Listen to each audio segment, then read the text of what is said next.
I'm sure you will agree with your wise man. Many WWE superstars say they will do whatever it takes in order to achieve success. Quite often, it's a bunch of BS.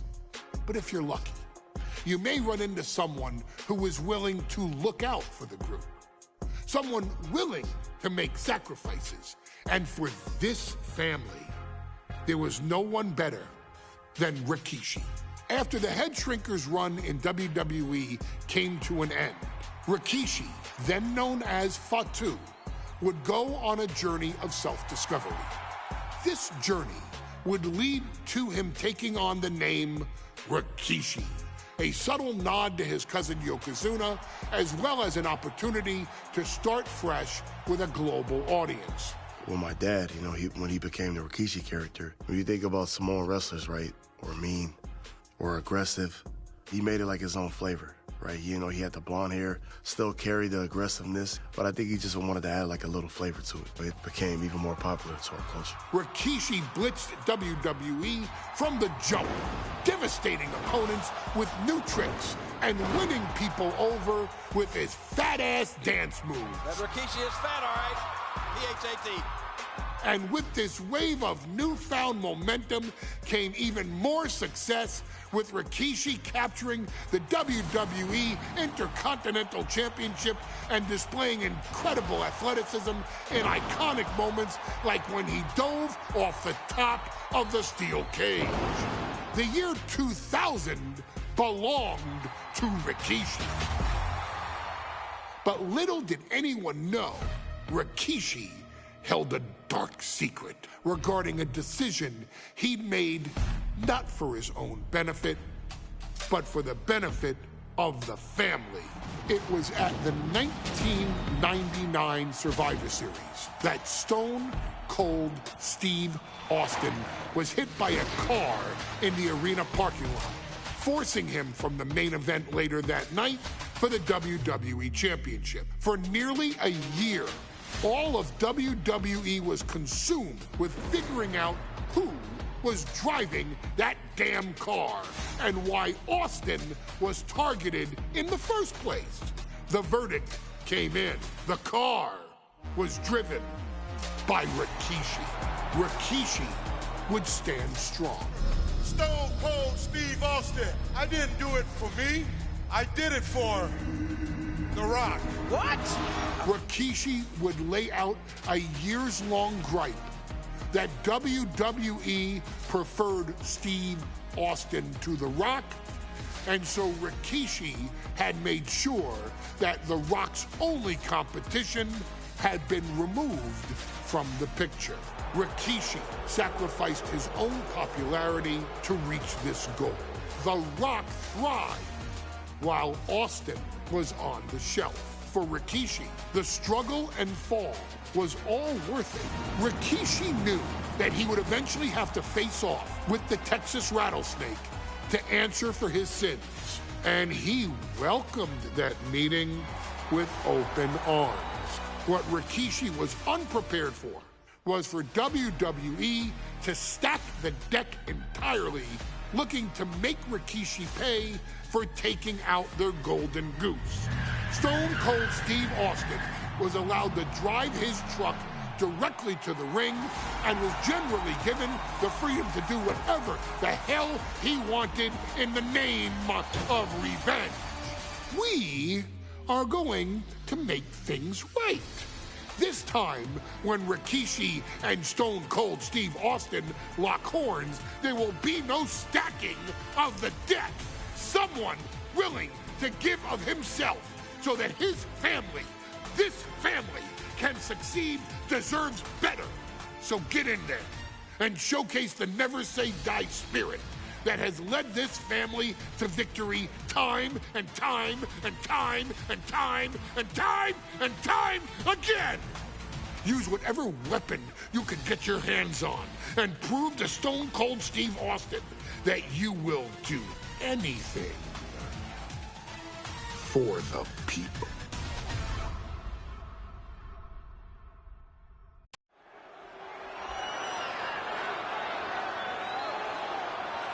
Is it legal to not show up? Rikishi has brutalized Austin lately. Austin will be here, Byron. I just refuse to think anything else. The following contest is scheduled for one fall and is a no-holds-barred match. Introducing first, from the Isle of Samoa, weighing in at 424 pounds, Rikishi! We have learned more about Rikishi in the last couple of weeks than we knew about him his entire career here in WWE. He said he ran over Austin not for himself, but for The Rock. Right, and now he's coming out here, and I guess if Austin doesn't show up, the general manager is going to have to come out here and declare this is a forfeit, and Rikishi's going to win it. This man makes me sick.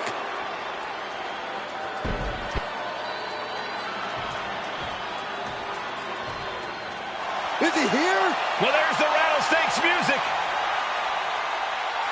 He's here. Austin's here. Stone Cold Steve Austin came here with no fear, no hesitation, just revenge.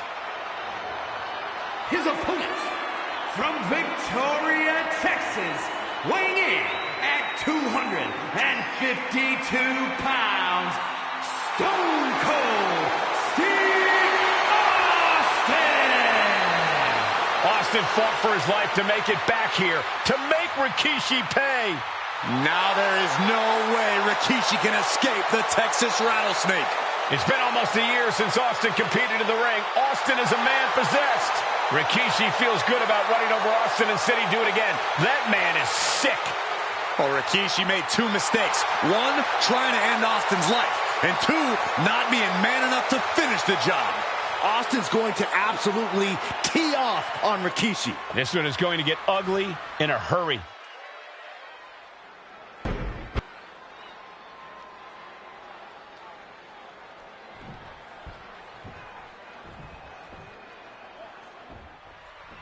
It's a miracle Austin survived being run over by Rikishi. Now a pissed off Texas Rattlesnake is on the loose and out for revenge. It took Austin almost a year to recover from the injuries he suffered in that heinous attack.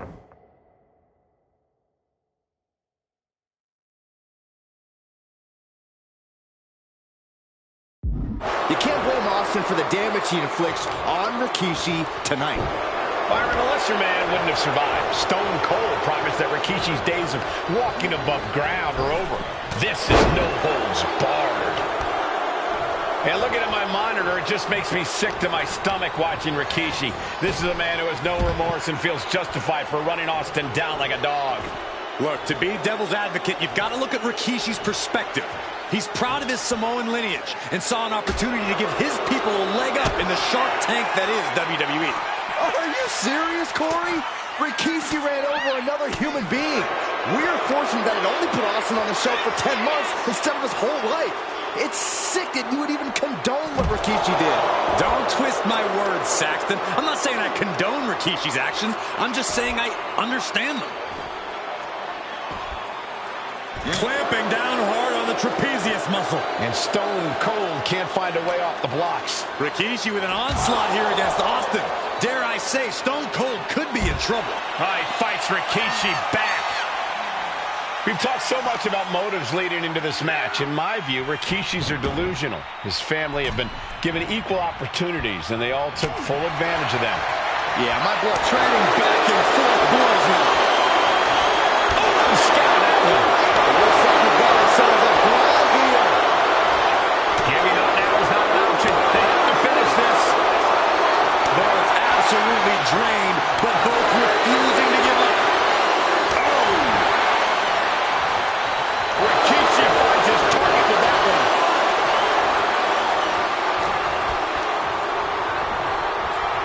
And he gets discarded out of the ring. And he's leaving the ring for the moment.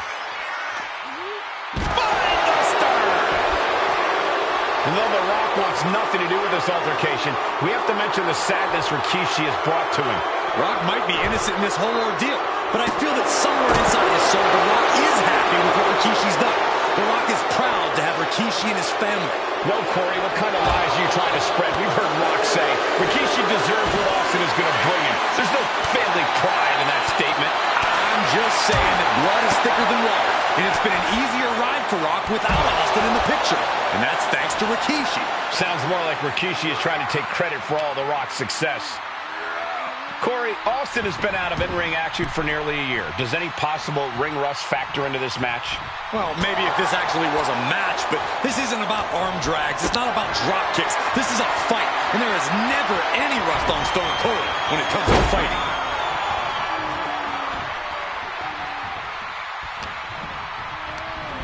And now Austin ragdolled to the outside. He's headed out to the ringside area. Sits straight into the barricade. Austin dodges that one. And Byron, I just cannot see any legitimate reason to run over Stone Cold like Rikishi did last Survivor Series. I mean, Austin does ruffle the feathers of a lot of people, Michael, but I don't think any of his rivals will go to the disgusting lengths that Rikishi has gone to.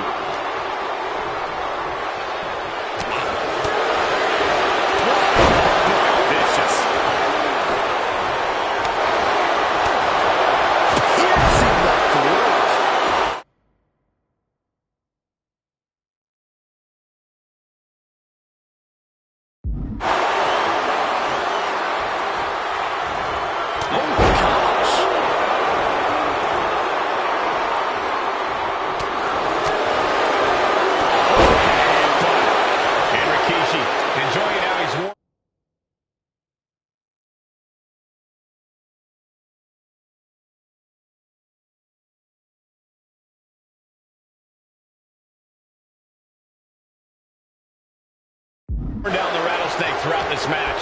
And I bet The Rock is smiling about it, too. Oh, stop that nonsense, Corey. Both superstars countering one move after another. Rikishi is all business now. No clue what he hopes to find down there. A baseball bat? With a weapon like that in play, this is... Austin and Rikishi trading heavy artillery on the outside, and here comes the rattlesnake. Stone Cold Steve Austin fired up and revenge on his mind. You got to think about how bad Austin has wanted this ever since Survivor Series last year. Been dying to get his hands on Rikishi. All of that venom, all of the vitriol inside of Austin being unleashed on Rikishi right now. Remember, this is no holds barred. Anything goes. Austin has Rikishi down. The rattlesnake is red hot. And do you hear this capacity crowd? They want more from Stone Cold. Nobody wants to see Rikishi get beaten down like a pile of human filth. Oh, sharp knee. And Rikishi lately has been calling himself a visionary, a pioneer. All a bunch of garbage, if you ask me. Well, those aren't self-imposed labels, Cole. Those labels are coming from the family, coming from a group of wrestling legends who are proud of Rikishi for standing up and making a change in this business. I have a few labels for Rikishi. Coward, liar, embarrassment. Those fit him well. And now headed to the outside. Oh, colliding with a barricade.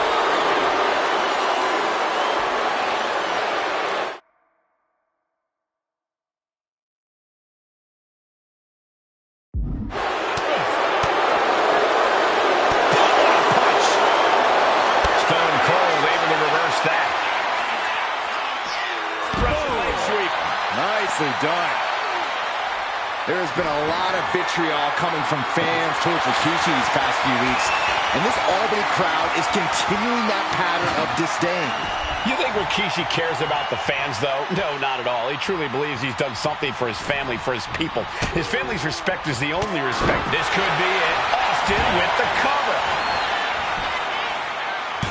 Kick it out before the count. I don't know what more than a superstar can do to put him away.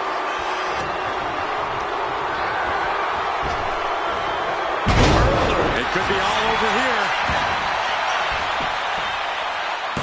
He's able to beat a 2 count. No time to waste being shocked. You've got to maintain pressure. Drops the elbow. This is it. He could put him away right here. And a kick out at only 1. He's still got more left in Austin. Stone Cold! Stone Cold! Stone Cold! Looking for the pin. The rattlesnake bites again. Austin gets his payback. Ladies and gentlemen, the winner of this bout, Stone Cold Steve Austin! Stone Cold made Rikishi pay the price for every day he had to rehab his injuries so he could make it back to WWE. Now you know, Rikishi, don't mess with the rattlesnake.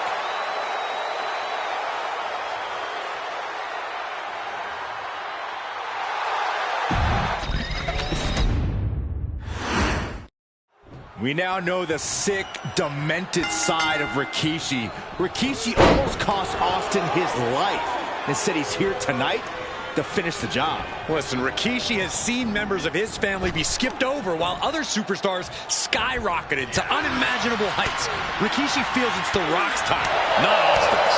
It's been a month of stunning revelations, all leading to the in-ring return of Stone Cold.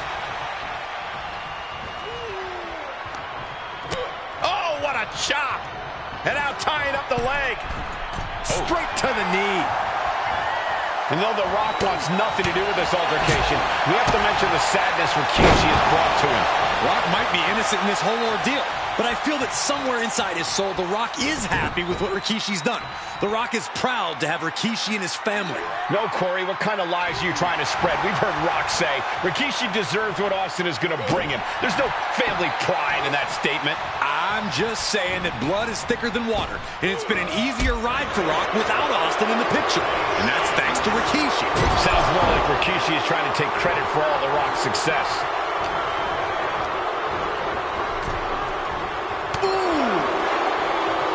And Austin fends him off.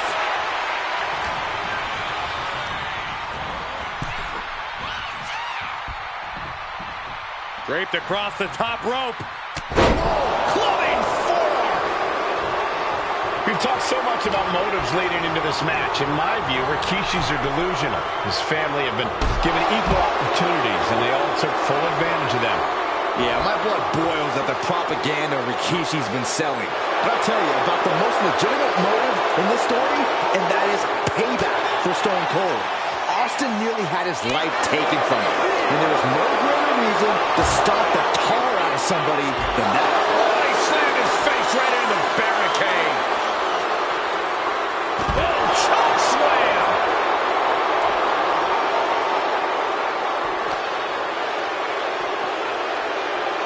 Scoop slam. Austin had that one scouted. And looking at my monitor, it just makes me sick to my stomach watching Rikishi.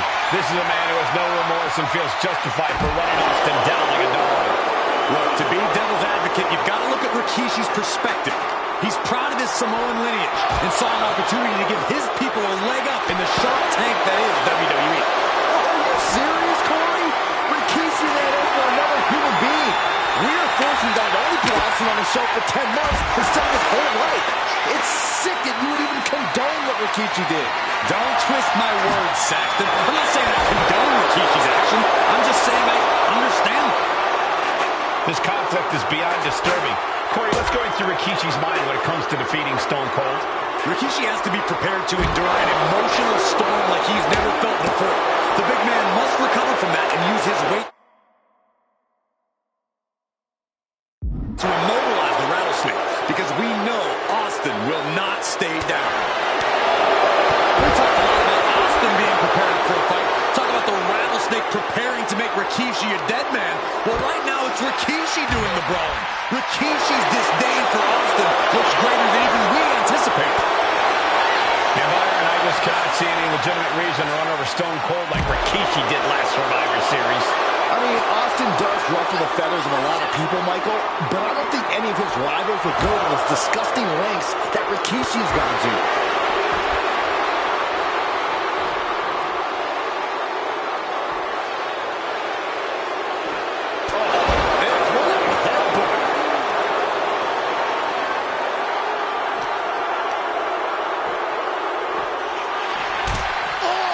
He gets back into the ring.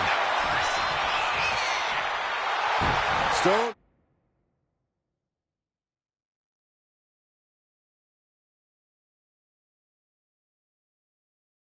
Cole letting his feelings towards his opponent be well known. Here we go again. He made his point. Concentrate on the match instead of everything outside of it. All right, he's got to refocus up now. Exiting the ring, taking the action outside.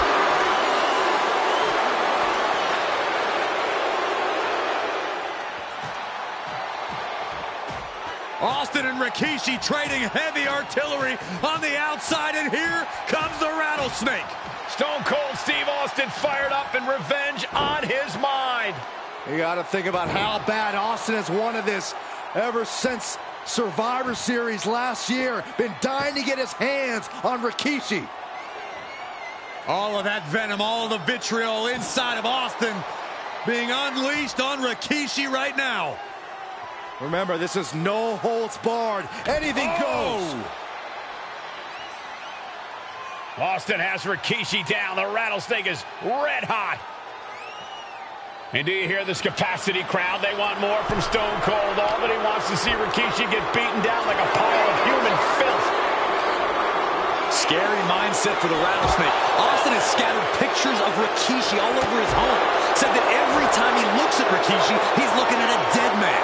Yeah, Rikishi taking that as an empty threat, thinking that Austin isn't the man he claims to be. But trust me, when Stone Cold says he has you in his crosshairs, that's no empty threat.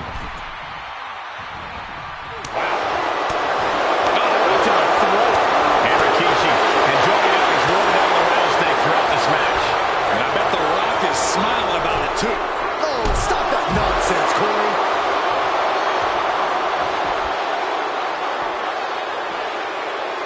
He gets into the ring.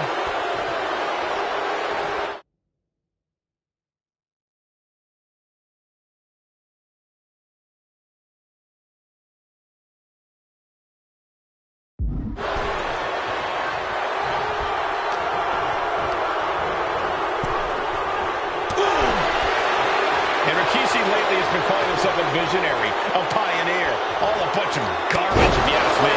Well, those aren't self-imposed labels, Cole. Those labels are coming from the family, coming from a group of wrestling legends who are proud of Rikishi for standing up and making a change in this business. I have a few labels for Rikishi. Coward, liar, embarrassment. Those fit him well. Escapes with a knee to the gut. Cobra clutch. Got it cinched in. Fading fast. And the Russian leg sweep.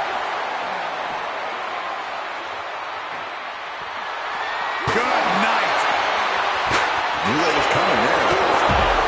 And we know how despicable Rikishi has been. But to throw vinegar on the rattlesnake's nest, Rikishi goes and destroys Austin's truck with a sledgehammer.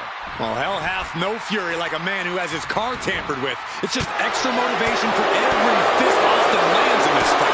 Punch lands! And going for body blows is a good way to drain your opponent. And his stamina's going to drain fast taking shots to the torso like this. Oh, he slammed his face right into the barricade. What a counter!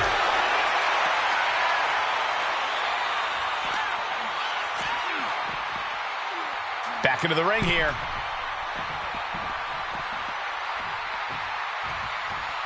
Oh, no, guys. We better get out of here. Get out of my way, Corey. Spoken like a true man of bravery, Saxton.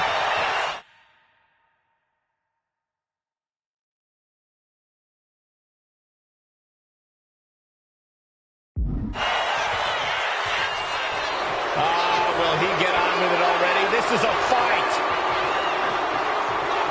Not sure if he should waste all his time hot-dogging around. He might just be stalling for time here.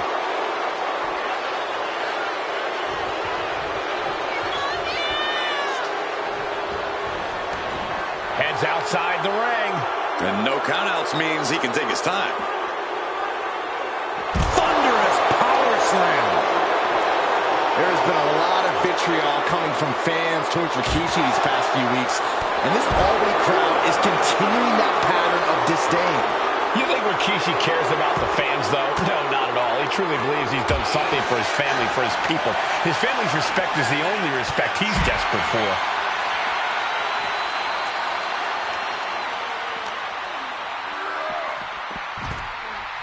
He quickly slides into the ring. Austin reminding him that Stone Cold is not someone to take lightly.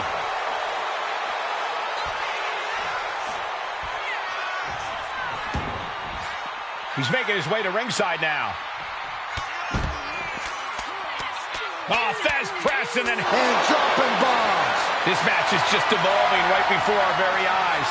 I really hope it doesn't get more hazardous than this. Oh, right into our announce table. Saxton, you stay here and hold down the fort. And Rikishi slows Austin down with a thunderous right. Austin's in trouble. And now steel chair. Oh, and Austin, he just averted disaster there. And now Austin gonna deliver the punishment with the steel chair.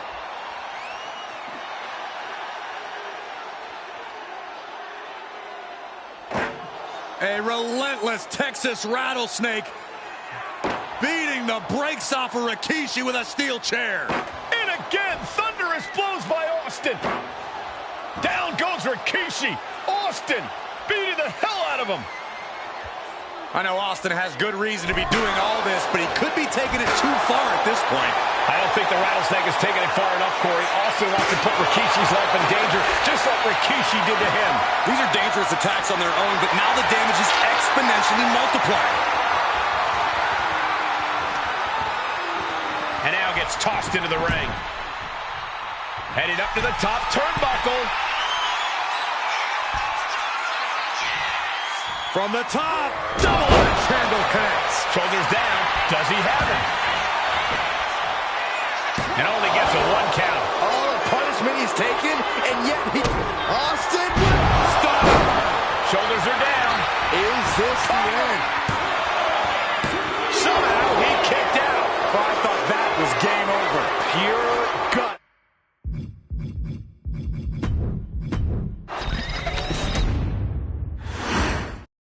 It's a miracle Austin survived being run over by Rikishi. Now a pissed off Texas rattlesnake is on the loose and out for revenge.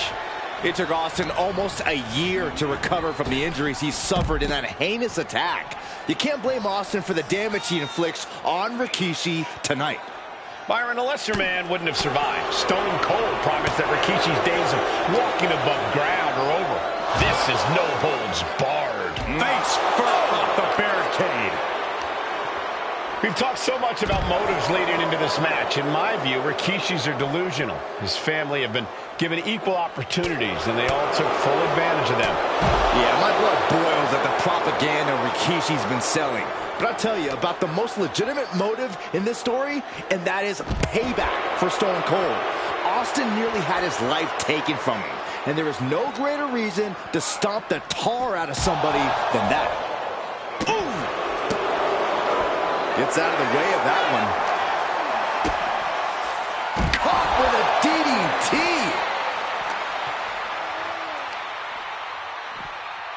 A devastating landing. Chokeslam. Uh-oh. Look at this. He just tossed the leg. Yeah, Byron, I just cannot see any legitimate reason to run over Stone Cold like Rikishi did last Survivor Series. I mean, Austin does ruffle the feathers of a lot of people, Michael, but I don't think any of his rivals would go to those disgusting lengths that Rikishi has gone to. Austin and Rikishi trading heavy artillery on the outside, and here comes the rattlesnake. Stone Cold Steve Austin fired up and revenge on his mind.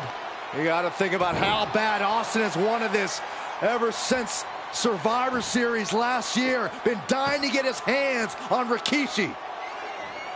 All of that venom, all of the vitriol inside of Austin being unleashed on Rikishi right now. Remember, this is no holds barred. Anything goes. Austin has Rikishi down. The rattlesnake is red hot. And do you hear this capacity crowd? They want more from Stone Cold. Albany wants to see Rikishi get beaten down like a pile of human filth. Oh, bulldog! One-handed. And we know how despicable Rikishi has been, but to throw vinegar on the rattlesnake's nest, Rikishi goes and destroys Austin's truck with a sledgehammer. Well, hell hath no fury like a man who has his car tampered with. It's just extra motivation for every fist Austin lands in this fight. Oh, sent straight into the corner hard. And he goes crashing to the outside. Taking this match to the outside. Oh, whipped right into the post.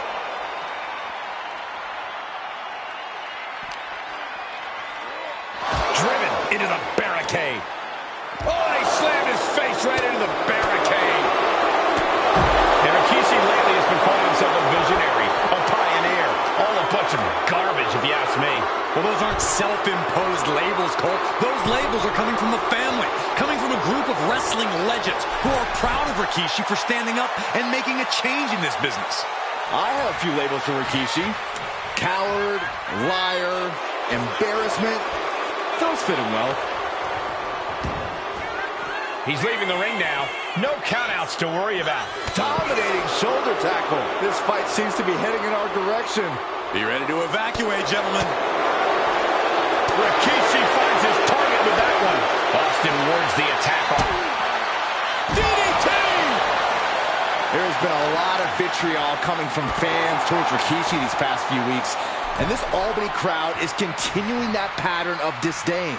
You think Rikishi cares about the fans, though? No, not at all. He truly believes he's done something for his family, for his people.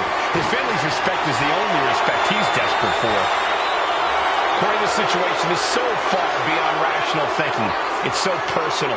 What does Stone Cold have to do in this one to leave here victorious against Rikishi? I don't know if you can tell someone who almost lost their life at the hands of their opponent to think rationally. Austin has rage, and win or lose, he's going to unleash it all on Rikishi. Oh, man, Rikishi is a man on a mission now. Dominating shoulder tackle. Scary mindset for the Rattlesnake. Austin has scattered pictures of Rikishi all over his home. Said that every time he looks at Rikishi, he's looking at a dead man.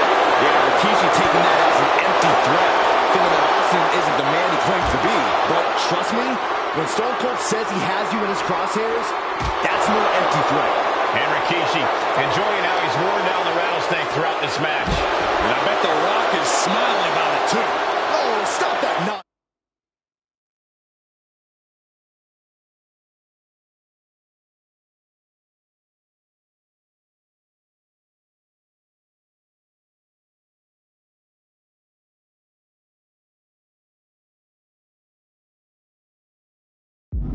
Corey. Uh-oh, guys. We should probably take a step back here.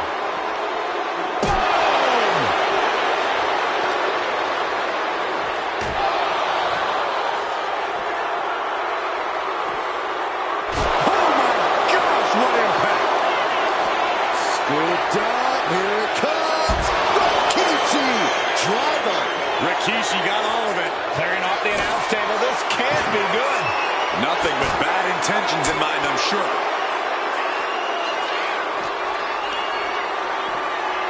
Rattling on announce desk. I don't know what's coming next, but it's not good. A show of confidence from Rikishi.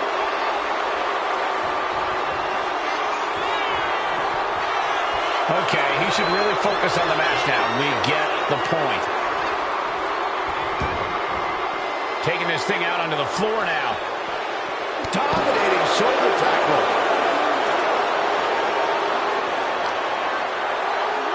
This would be the time to go, guys.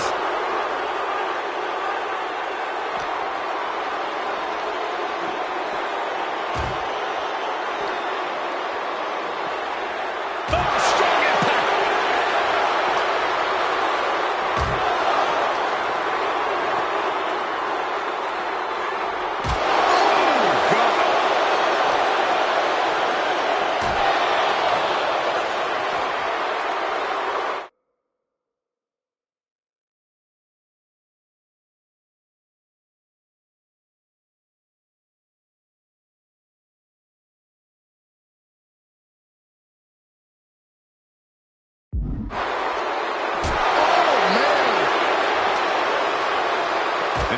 cue to get out of Dodge fast.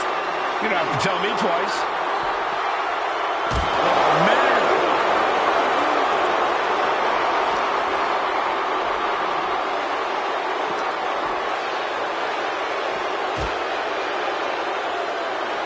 He fights Rikishi back. A chain of reversals here. Every motion getting cut off.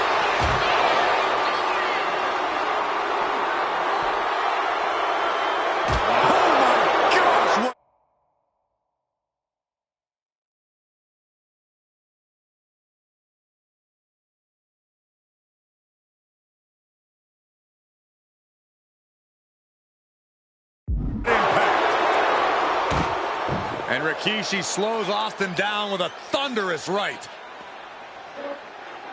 Austin's in trouble. And now steel chair. Oh, and Austin, he just averted disaster there. I know Austin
Has good reason to be doing all this, but he could be taking it too far at this point. I don't think the Rattlesnake is taking it far enough for him. Austin wants to put Rikishi's life in danger, just like Rikishi did to him.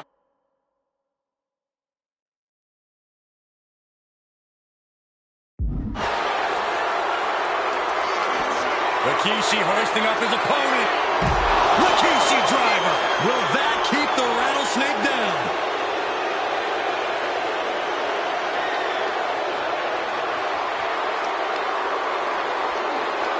Vice-like grip on the trapezius muscle. This is terribly painful.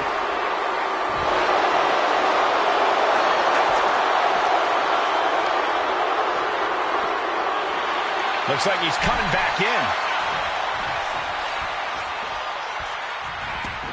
Looks like he's got something in mind for ringside here. Clothesline! Rikishi trying to pick up the win. And still in this. Obviously still has some fight left. Pulls their opponent in. Belly to belly. Now Rikishi has the firm upper hand. No one holding Rikishi's family down now. Taking out all those. Look out! Coming down from way up top.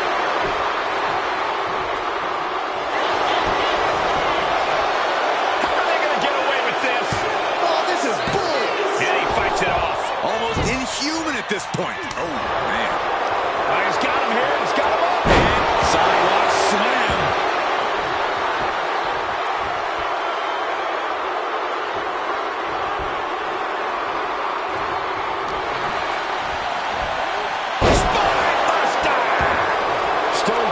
Some serious trouble. Rikishi with an onslaught here against Austin. Dare I say, Stone Cold could be in trouble. And saw what was coming there. DDT! Austin is like a man possessed. It's been almost a year since Austin's been in the ring.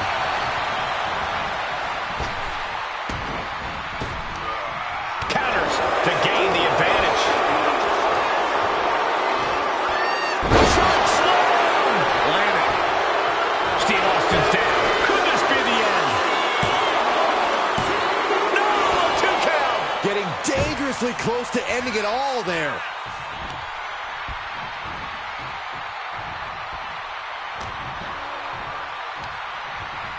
Fought off with an elbow. What a punch. Stone Cold with the Thesz press. Austin with a Thesz. Can this be it? Is this the end? Still only got one. It's hard to believe, but it looks like he still has some gas left in the tank. Austin with the Cold Stunner. Austin got all of it. The Rattlesnake bites again. Austin gets his payback. Ladies and gentlemen, the winner of this bout, Stone Cold Steve Austin.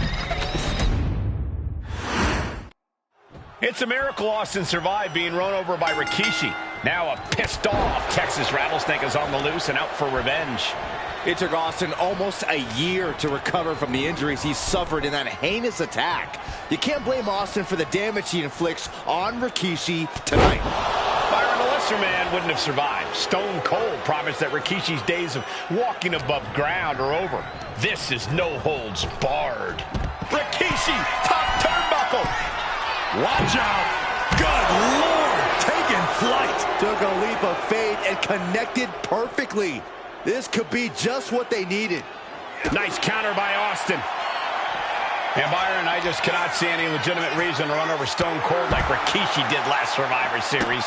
I mean, Austin does ruffle the feathers of a lot of people, Michael, but I don't think any of his rivals would go to the disgusting lengths that Rikishi's gone to. Clearing off our desk. What could be the thought process here? I don't think it's anything good. I don't know if it's anything I can watch. Sent crashing into our desk. Yeah, we might want to think about moving out of here.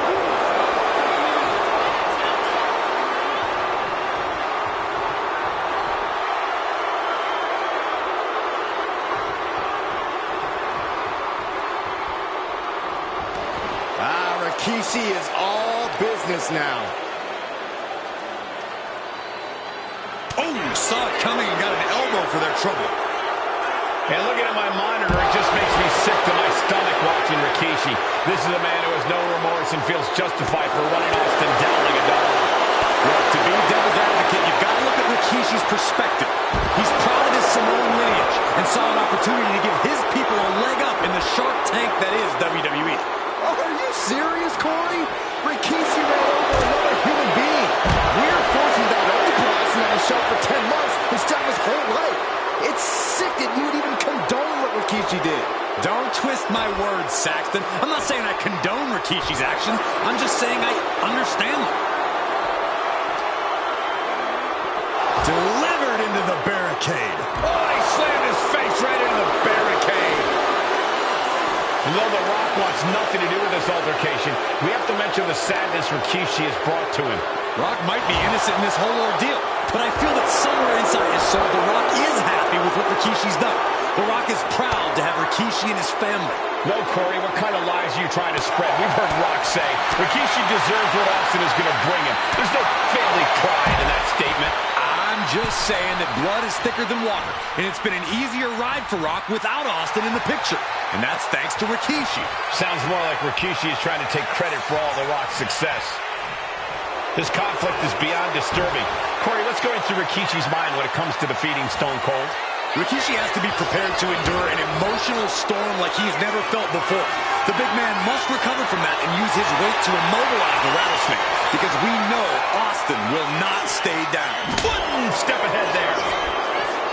We've talked so much about motives leading into this match. In my view, Rikishi's are delusional. His family have been given equal opportunities, and they all took full advantage of that.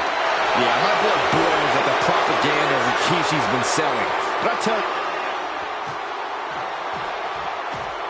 And do you hear this capacity crowd? They want more from Stone Cold. Nobody wants to see Rikishi get beaten down like a pile of human filth. Oh, it gets put into the barricade. Face first off the barricade. Countering that offense. Big time clothesline. Good grief.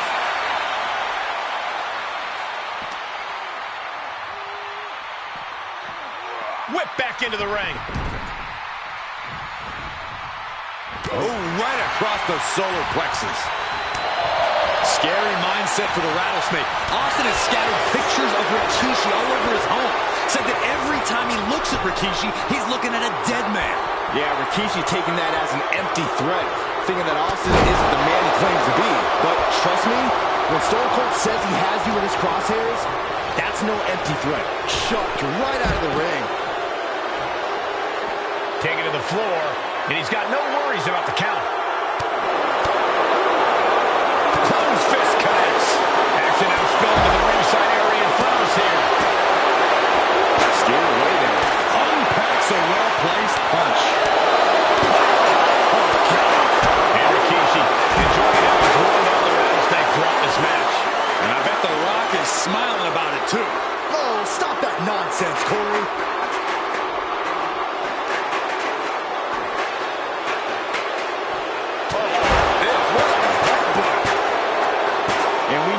Despicable Rikishi has been, but to throw vinegar on the Rattlesnake's nest, Rikishi goes and destroys Austin's truck with a sledgehammer.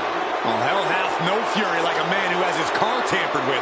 It's just extra motivation for every fist Austin lands in this fight. Oh, we have to get the hell out of the way. Full impact. And Rikishi slows Austin down with a thunderous right. I know Austin has good reason to be doing all this, but he could be taking it too far at this point. I don't think the Rattlesnake is taking it far enough, Corey. Austin wants to put Rikishi's life in danger, just like Rikishi. Rikishi hoisting up his opponent. Rikishi driver. It put Austin down. Unbelievable.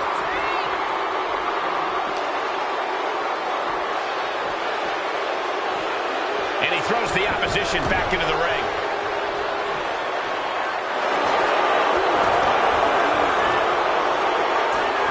Into the cover. Kick out. Somehow, some way, he is still in this. Stone Cold Steve Austin, Luther's press. This could be it. Austin with the cover. Quick count out after one. Not even letting the ref get to the 2 count. Looking to explore things ringside now. I don't care what they say. Nothing good ever comes from getting the tables. He's heading back to the ring. Shoulder tackle.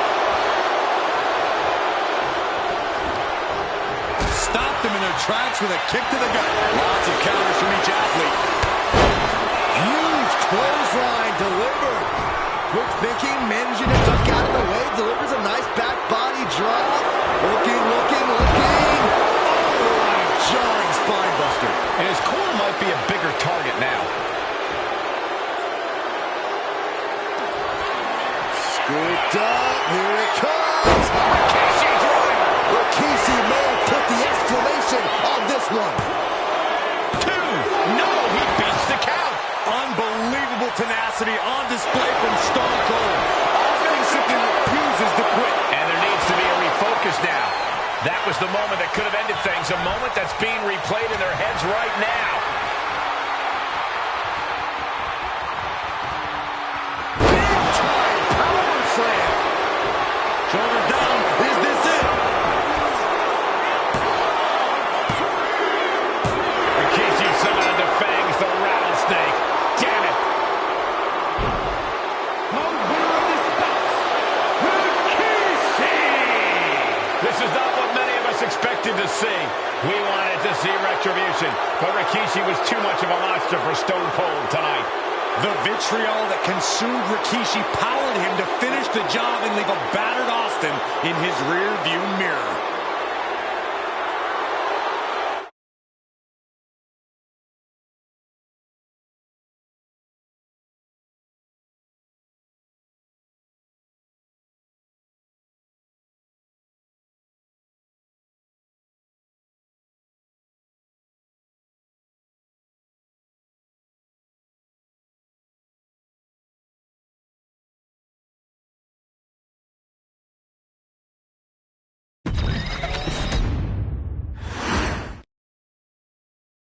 His arrival signaled impending doom.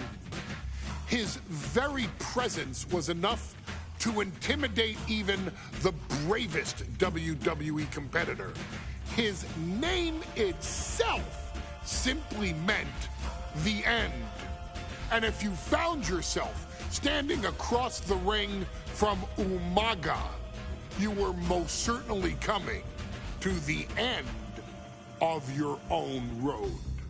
The younger brother of Rikishi, Umaga, was every bit the Samoan bulldozer that his nickname would suggest, mauling opponents with ease, relishing the chaos that he created.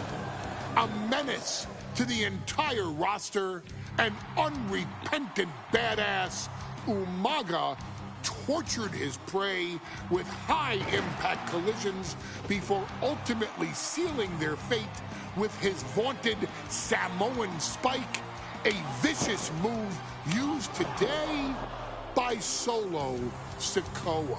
Inside the ring, man, he was just a complete monster. Anybody that stood in front of him, he was going to wreck him no matter what he had to do. He was just a crazy, wild Samoan. Outside of the ring, man, just a loving guy to be around. A fun uncle, always joking, always barbecuing at his house. I always looked up to him. He was just so cool. Perhaps an unheralded aspect of Umaga's game was his mastery of mental warfare. Umaga loved to present a wild, out-of-control savage, one who needed manager Armando Alejandro Estrada to handle all the details while he destroyed opponents. Umaga was the perfect definition of the word aura. A two-time intercontinental heavyweight champion, Umaga established himself as one of the purest forms of dominance to ever set foot in a WWE ring. His intense clashes with Batista, the Heartbreak Kid Shawn Michaels, and Triple H, along with WWE Championship battles against John Cena, still live on in the memories of those who were fortunate enough to watch Umaga perform. And Umaga will live in immortality through every member of this family, whether it's with a huge Samoan drop, a running bulldozer into the corner, a Samoan spike, or even a war cry in the middle of battle. Umaga is forever. I wish he was here. I know he's watching from above. So you, our beloved Us in training, are asked one simple thing here in the WWE 2K25 showcase: to defeat John Cena. You've done that in this mode before, right? Simple. It was at New Year's Revolution in 2007 that Umaga and John Cena first collided for the WWE title. Umaga appeared to be too much for Cena in the minds of many pundits. Undefeated in WWE some 9 months after his debut, and things were going very well for Umaga. Until they weren't. Umaga would see his undefeated streak end by, of all things, a damn roll-up after rushing directly into the outstretched shoes of John Cena. 1 second of luck allowed John Cena to escape the inevitable, and now it's on you to fix it. Head into that ring, showcase Umaga's cruel brutality, and get Umaga the WWE Heavyweight Championship victory that he should have gotten in the first place. I assure you, my dear friend, Armando Alejandro Estrada will make sure nothing else goes wrong if you take care of business inside the ring.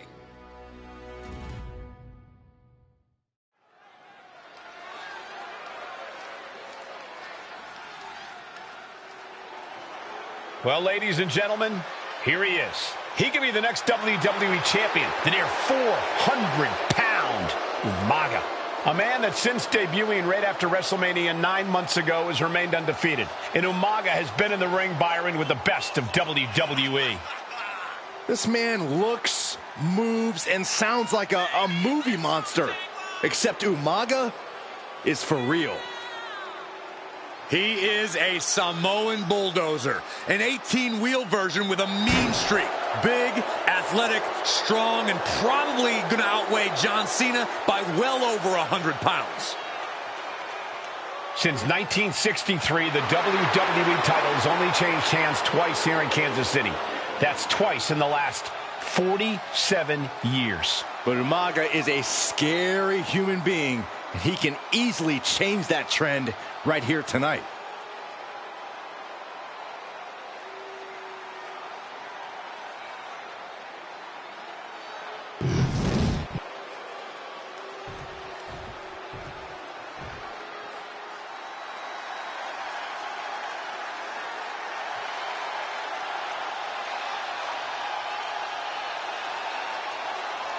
A phenomenal ovation in this arena because the champ is here. John Cena has a gigantic challenge awaiting him in the ring, but Cena doesn't have a reverse gear. Absolutely not. The champ only goes one way, and that's straight at you.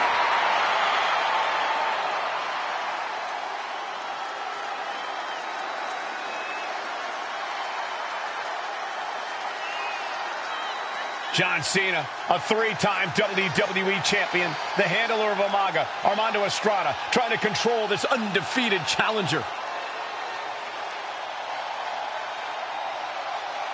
Once the bell rings, these two are going to go at each other full force.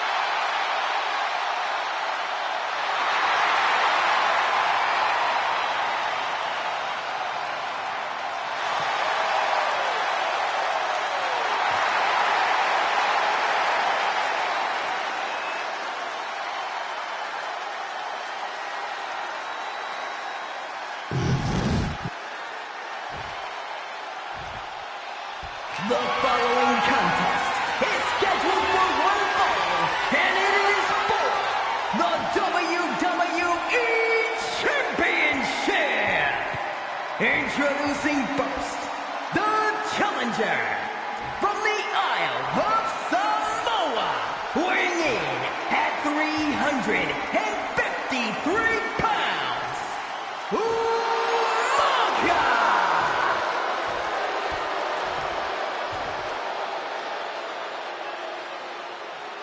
And from West Newbury, Massachusetts, weighing in at 248 pounds, he is the WWE Champion, John Cena!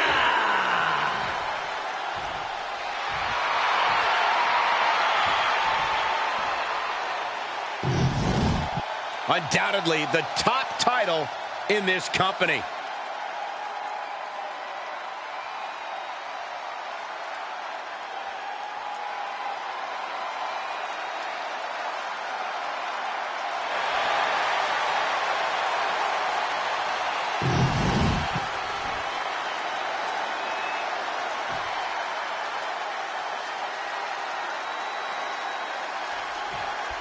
John Cena and Umaga battling here for the WWE Championship. Will John Cena halt the Samoan Bulldozer's path to destruction? Cena's going to have to go all out to accomplish that. No one has been able to withstand Umaga thus far. This brutal Samoan has made a mockery of his challengers and is perhaps the ultimate super heavyweight threat. Now, Cena could be in for the greatest challenge as champion tonight. But if anyone can overcome the terrifying ruthlessness of Umaga, it has to be John Cena.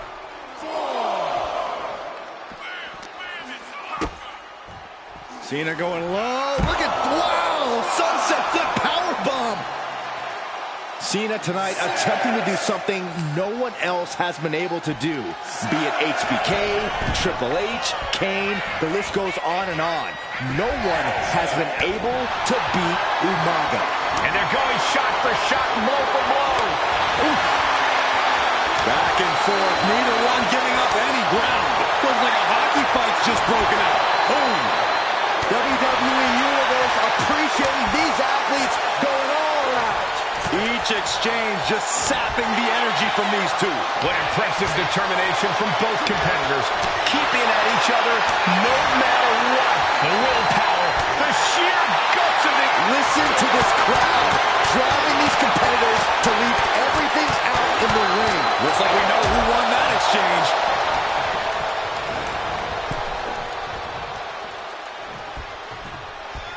Draped across the top rope. Whoa! Clubbing forearm!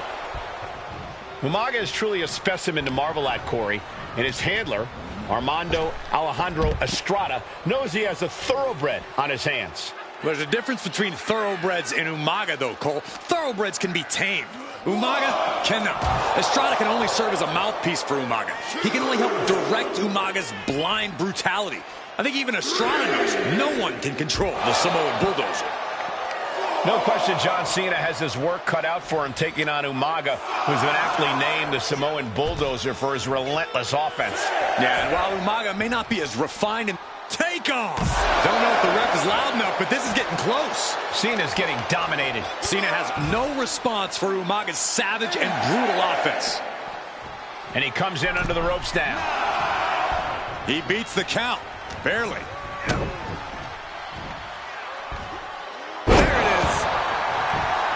And let's remember this event last year, Byron. New Year's Revolution has not been kind to John Cena. He lost his championship a year ago at the same event. A mental hurdle Cena needs to overcome for sure. But the past is the past. I think John has a much bigger distraction in front of him right now. And this one could be moving to ringside.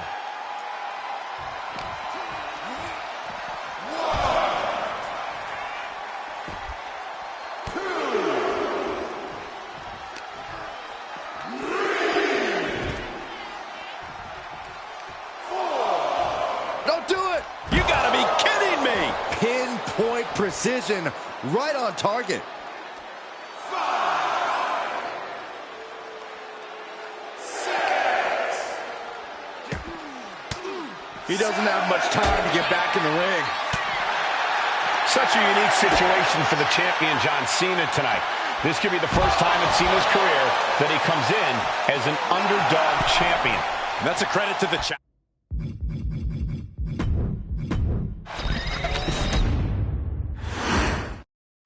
John Cena and Umaga battling here for the WWE Championship.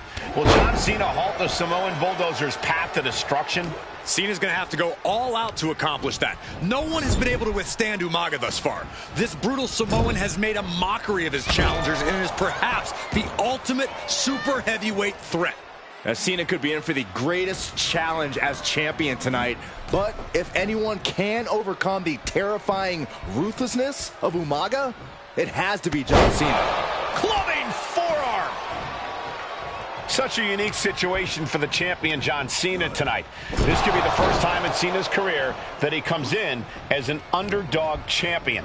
And that's a credit to the challenger. Anybody would be an underdog against a man that's undefeated. Umaga simply looks unbeatable. But John will fight you as long as he's breathing. That's the Cena style. Sit out, powerbomb. And that horrific force might have taken the champion out. Oh, colliding with the barricade. Kidney first into the barricade. Whoa, whoa, whoa. Look at this raw power. Gut-wrench suplex. Cena is unable to stop this string of offense. Umaga is simply overpowering John Cena right now. Sliding back into the ring. He's headed up high. From the top. What? Putting it all on the line and coming up big with a breathtaking move. Stamina is going to be a key factor in this match tonight. Can Cena weather Umaga's vicious attacks? Can Umaga keep up the offensive pressure as Cena drags this into deep waters? I think you're right, Cole. This might just come down to who has more gas in the tank.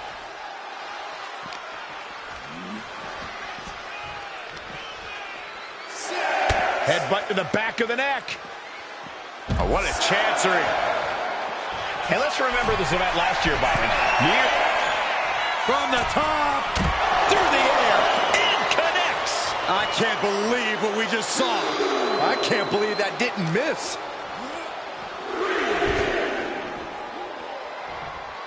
Here we go. Look out below. Tough.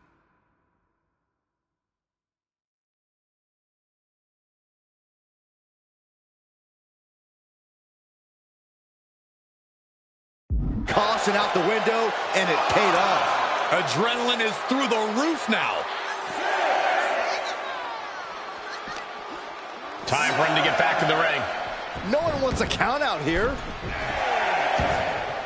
He gets back in right before the count.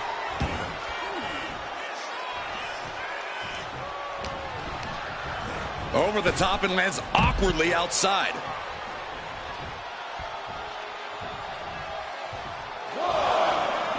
Taking things to the outside, but got to make sure to heed the official's count. Off the barricade. 2,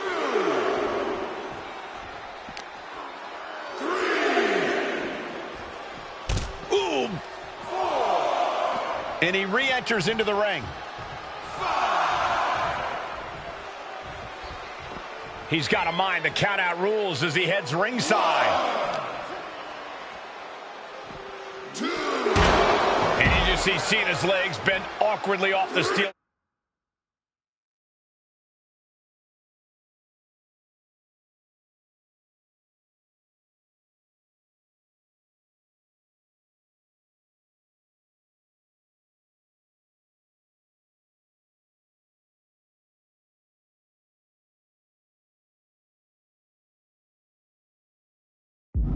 Umaga really pinpointed a target with that attack.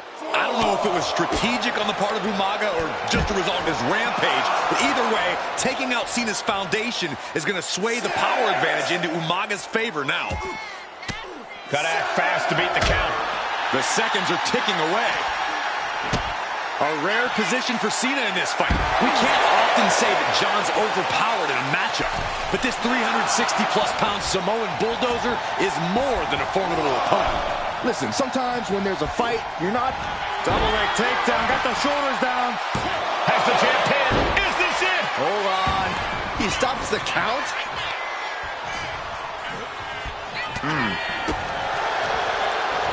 Oh, he flips that around.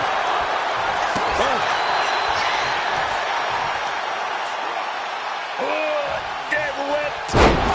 Sit-out powerbomb. John Cena, top rope. From the top. Cena tonight attempting to do something no one else has been able to do, be it HBK. Oh boy, here we go. We've seen it once, we've seen it 1,000 times. And he stopped short right there.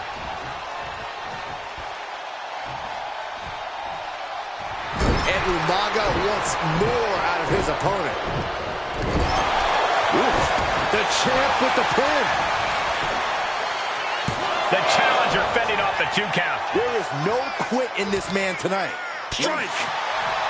Some good offense from Cena there, but it's going to be hard for John to have any lasting effect on such a huge man. Another ring. Oh, man. Umaga is truly a specimen to marvel at, Corey.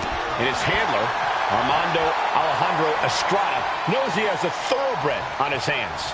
There's a difference between thoroughbreds and Umaga, though, Cole. Thoroughbreds can be tamed. Umaga cannot. Estrada can only serve as a mouthpiece for Umaga. He can only help direct Umaga's blind brutality. I think even Estrada knows no one can control the Samoan bulldozer.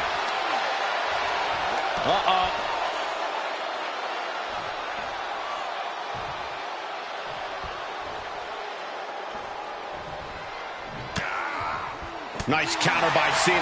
Ooh, that hurt. Cena hoisting up his opponent, looking to end this. Attitude adjustment. Wait, hold on. No, Cena's not done. Cena wants to do it again for good measure. Devastating maneuver by the champion. How the hell do you kick out of that? I have no words. Not even a 2 count? And Cena has a stunned look across his face, but he's going to have to refocus and throttle up right away. Pinpointing the leg. Ooh. And the champion still chipping away at the challenger. Cena knows it will take much more to defeat this beast of a man. Face first.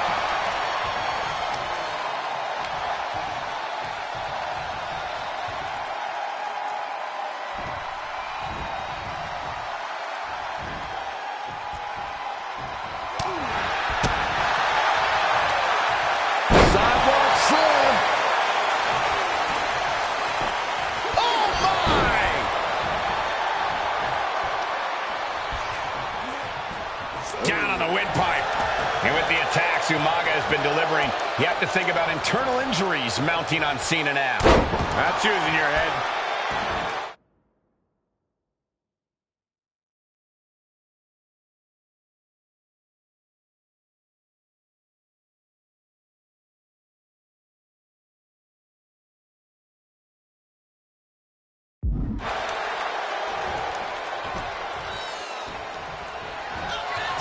Here it comes! Towards a title change. And I could look at Umaga and he reminds me of Yokozuna, whose unmatched thickness and size is an orthodox offense. Look at Umaga's thighs, his calves. They give him a great power and a great base. It makes him almost impossible to knock off his feet. He's thick, he's strong, he's nasty, and he won't be slowed down. Uh-oh, hazardous part of town here on the apron. Oh, my goodness. Deadlifting their opponent up. Deadlift gut-wrench suplex. Carefully placed stomp to the arm. So much damage inflicted. And Umaga, of course, coming from a very rich heritage. Some of the greatest athletes in any sport come from the Samoan heritage. Umaga's aggressiveness can be traced back to his bloodline. When you're fighting a Samoan, you are battling a tough, scary human being. We can see a count out here. Really cutting it close there. backs him off with a headbutt out of nowhere. Down in a hurry. Oh, man, he is more than fired up right now.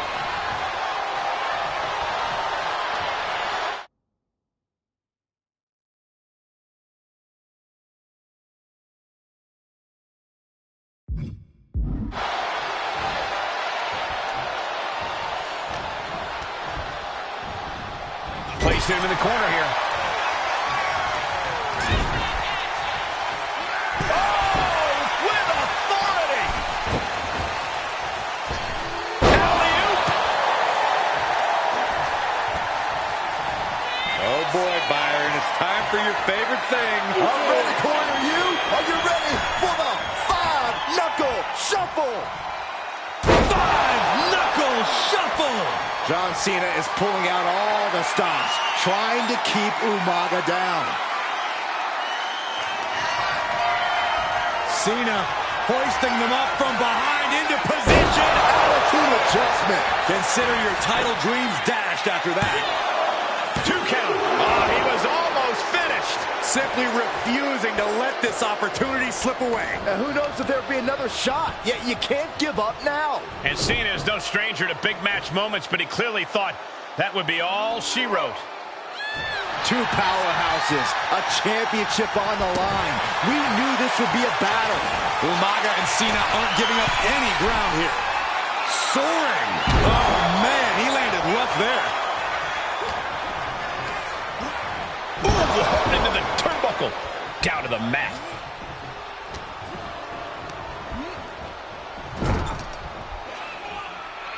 And Cena flattened in the corner. Umaga's just overpowering him. Look at the strength. Into the corner, just setting Cena up. You have to start to ask yourself, is the end of John Cena near? I think so. Look out! A headbutt. No one has been able to stop Umaga. No one. You are seeing why Umaga is undefeated. Why no one has been able to stop the Samoan Bulldozer. Here comes Umaga, and Cena catches him with a boot. John Cena from behind, pulls him up, shoulders down, and a kick out by Umaga. And Cena immediately back into the clutches of Umaga. I'm not sure what else Cena can do here.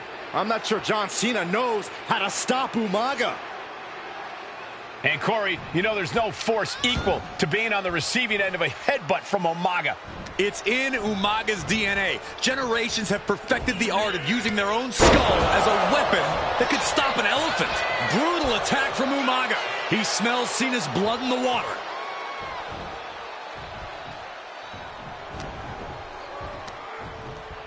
Pulled in for Belly to belly. Sometimes I look at Umaga and it just scares me.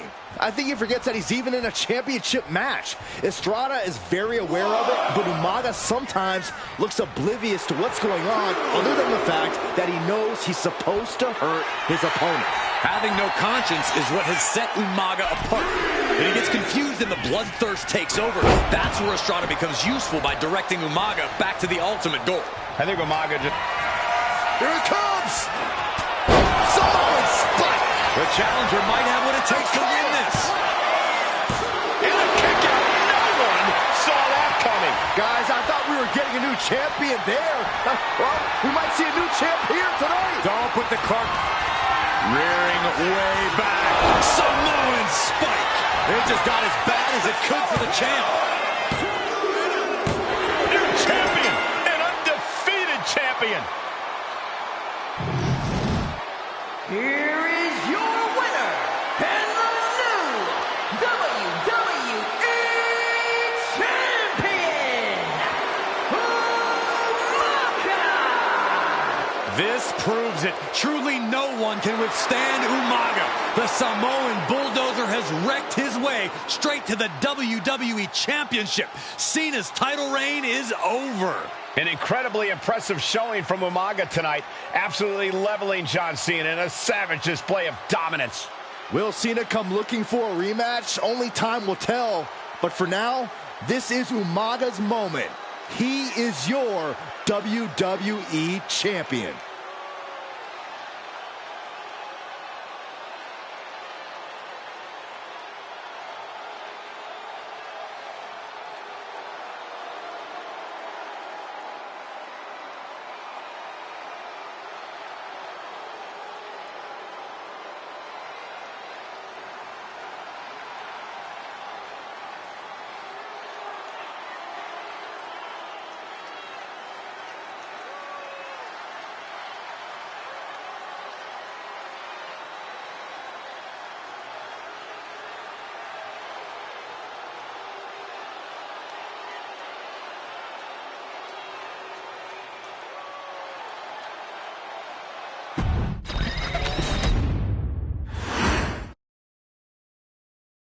Hey, in WWE, things move really fast.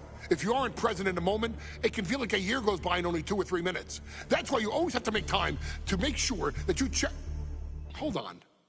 Did I just hear myself say 3 minutes? Stop. Can you believe I'm actually doing Eric Bischoff's shtick? In the early 2000s, few words sent a shudder through the roster like the words 3 minutes, summoning the fearsome duo of Rosie and Jamal, collectively known as the 3-minute warning.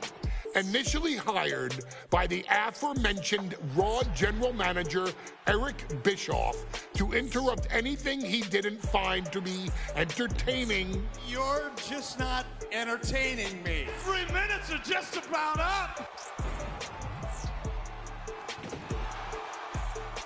The two instantly made their mark in WWE with their complete and total decimation of anyone that was targeted. Their formula was really simple. 2 bruisers with surprising quickness who took pleasure in throwing opponents all around the ring with reckless abandon. And the trail of bodies left in their wake remains a testament to their devastation. Rosie, older brother of your tribal chief, Roman Reigns, and Jamal, who would in time develop his skills further and take the name of Umaga, were about instant gratification. They treated matches like a race, seeing how much damage they could fit into the shortest time possible. The 3-minute warning with my brother and my cousin, it was just one of the coolest gimmicks of all time to me. It was catchy, you know what I mean? Like, you kind of knew what was happening. And I feel like we all remember when the 3-minute warning hit for the first time. You know, the whole Den TV area just lit up. Every match was a train wreck, as the two would use their size to overwhelm most opponents, coupling that with incredible tag team maneuvers to increase the carnage to its maximum levels. That approach, maximizing damage while minimizing time, was a 3-minute warning signature. The team itself saw its run in WWE last for a little over a year, but in that time managed to make such an impression with the WWE Universe that it still resonates today.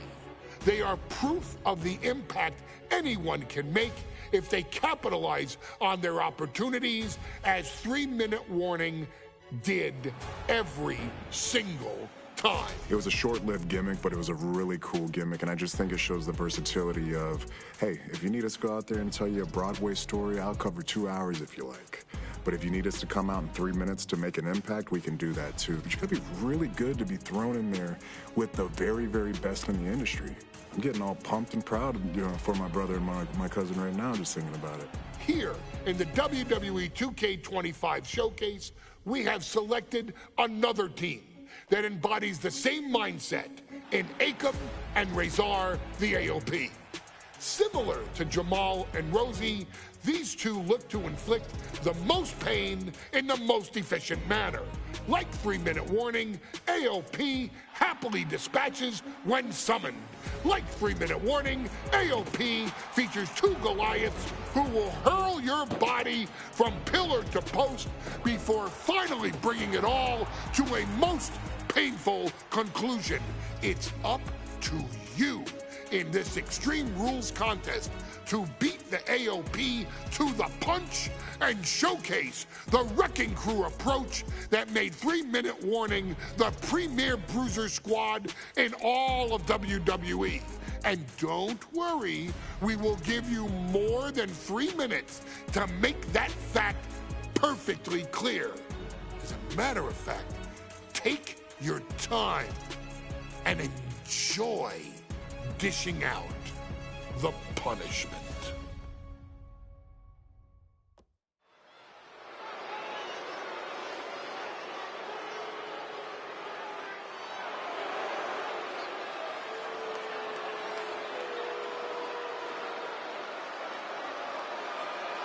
AOP is here, ready to wreak havoc. And they want to prove 3-Minute Warning has nothing on them. Two roughneck teams ready to use this Extreme Rules stipulation to the fullest.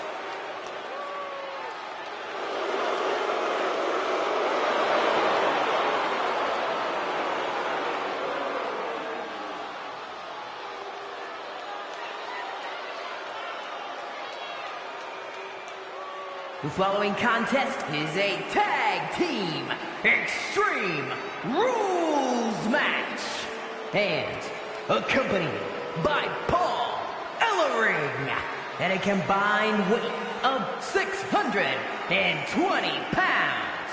Akon and Razor, the authors of pain. AOP look unintimidated by the task at hand. They are totally prepared for the merciless tandem of 3-Minute Warning. You know, there's actually a lot in common between these two teams in terms of tactics and physicality.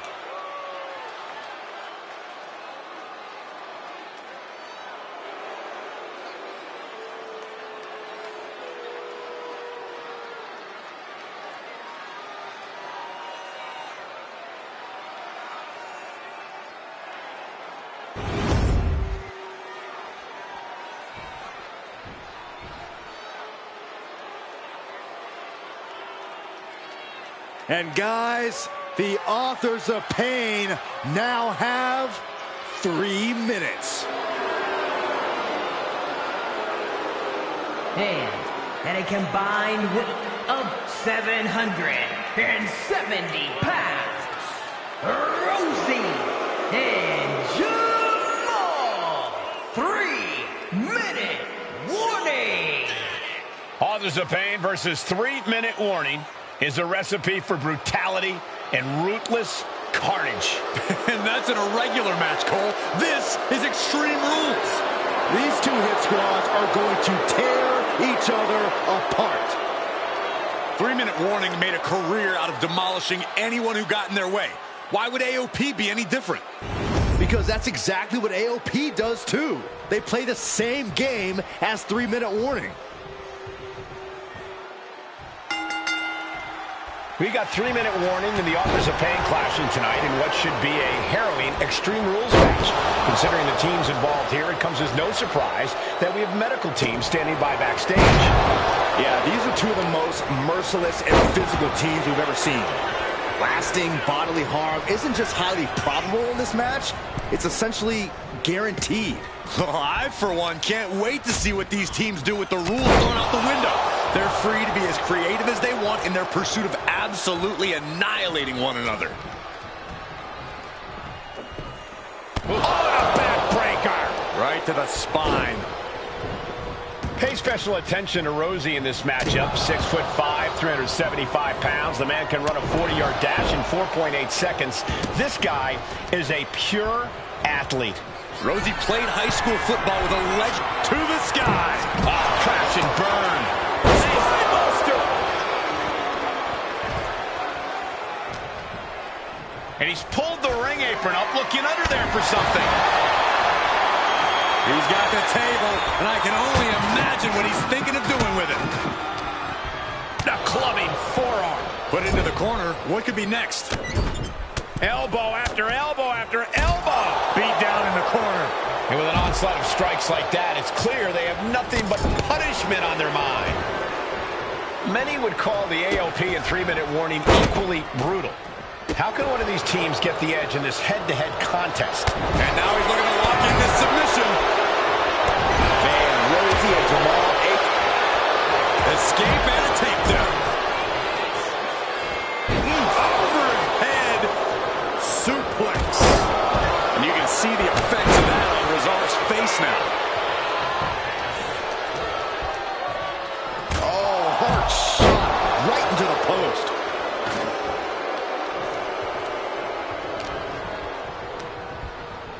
Oh, I think the ring just moved. And he gets delivered back into the ring. Look ringside now, guys. This manager's doing something very suspicious.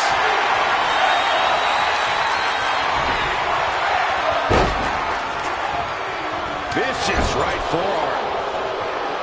Watch for the hardcore stop. Doing what? Oh, turn down. Gonna stack them up here. Look at him. He narrowly avoids the count. He's determined to keep this matchup going. Running body press. Agility like that, easier said than done, gentlemen. All the way to the floor.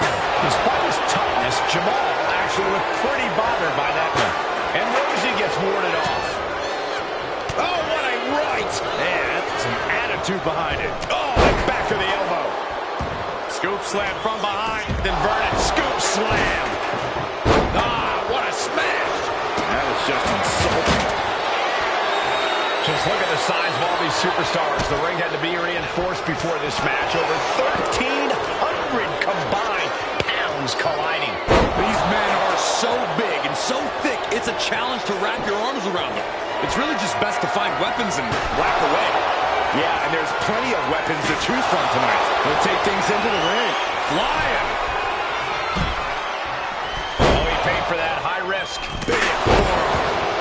Does the official not? He wants to end this for the win. Shoulders up before two. Still not enough to put him away. And this one might be headed ringside. Absolutely no telling what's underneath the ring tonight. Rosie and Jamal tell their victims that they will feel the 3-minute Perched up top. diving knee drop. The action spilling in our direction. He's out of the ring. What does he have in mind now? Oof, what a headbutt. Vicious. Heading back to the ring. Uh-oh. Don't bring the fight over here. Better clear out, guys. Ow! From the heavens. Off the mark. Clothesline. With their head.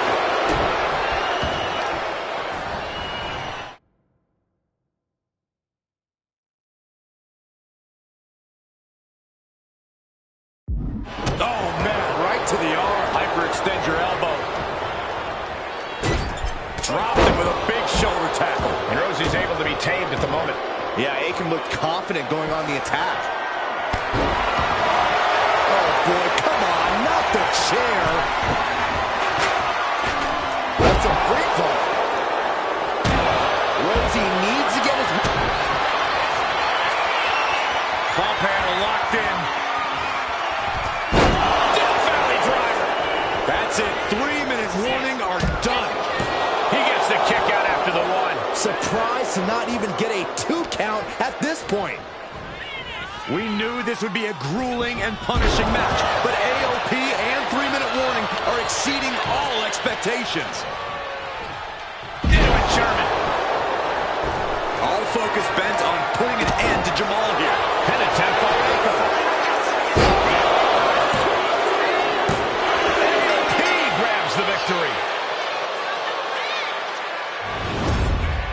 Here are your winners, Aiken and Rezar.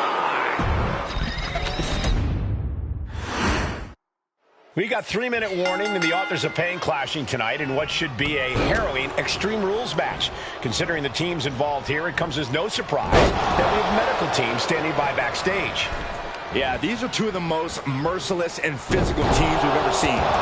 Lasting bodily harm isn't just highly probable in this match, it's essentially guaranteed.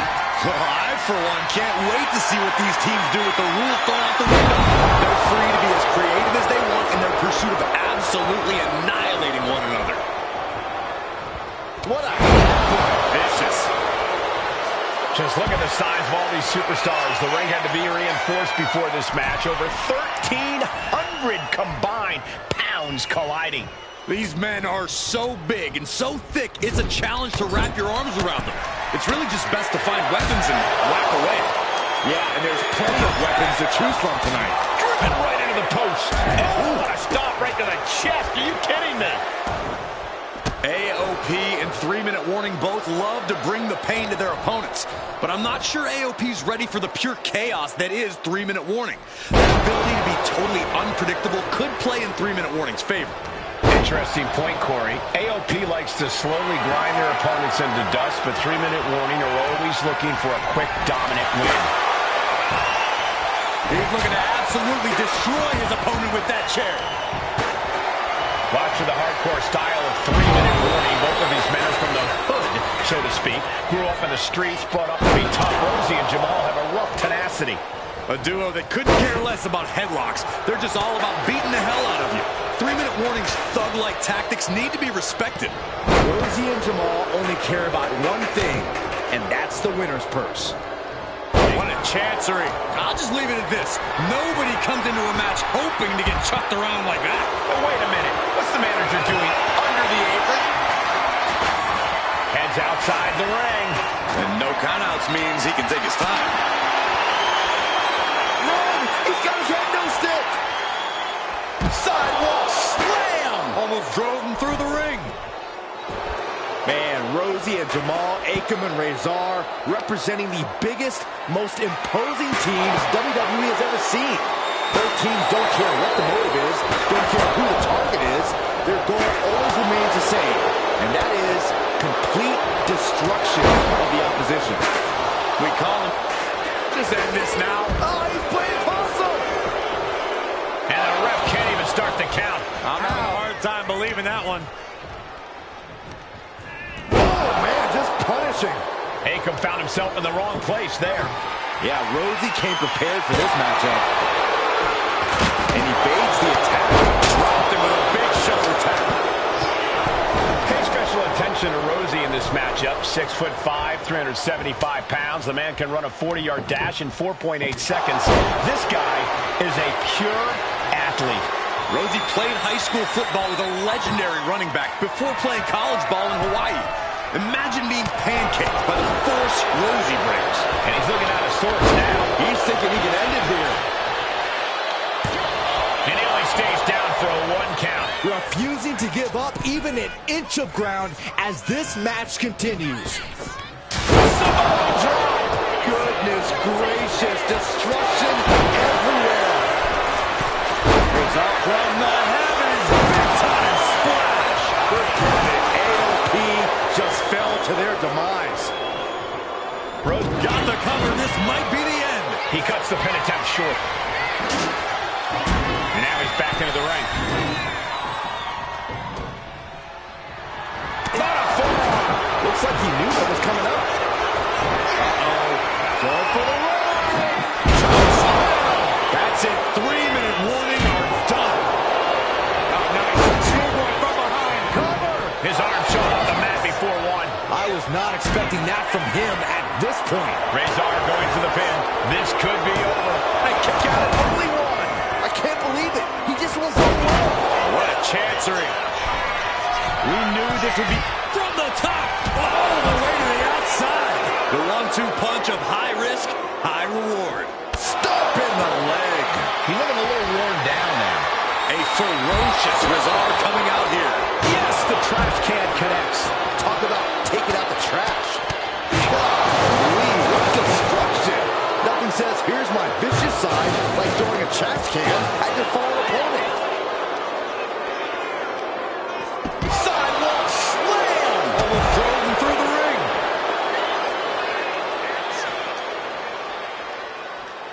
Ooh, man! And he tosses him back in now. Oh! Backbreaker! Here he comes, sliding back into the ring. Delivered into the barricade. Oh, he slammed it. He goes for the pin. Could this be it? 3-minute warning might just be done messing around. So close. That could have been it.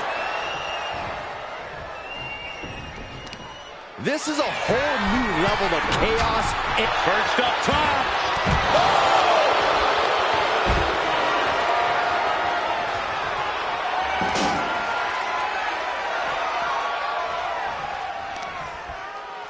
Effectively using the knee. He wants this fight on the outside. Clearing up our announce desk. Things are about to turn disastrous. The adrenaline is pumping, and the WWE... Pump handle locked in. Does the official not see him removing the turnbuckle pad? Keep your voice down. And he kicks out of the pin and one. Incredible to think, after everything we've witnessed, we are still at a stalemate. And this one's taken to the outside. Boom, running FTL plants it. Nicely done.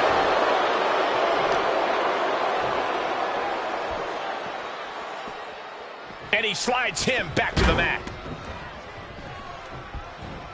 Vicious right forearm. His body is showing the effects of this match.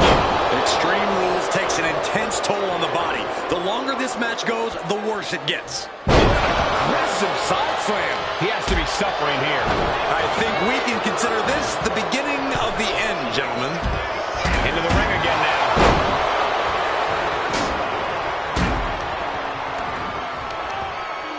No count out as he takes things out of the ring. Hammering down on the knee. Making his way to the top here. Boom, what a forearm. Up high. Spotbuster. Compressing them with a splash. This match has been history in the making. This is insane.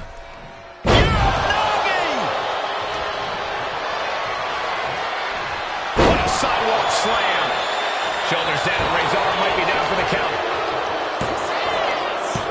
Yeah, no, he doesn't get the three. And you gotta think he's just one final blow away from not kicking out next time.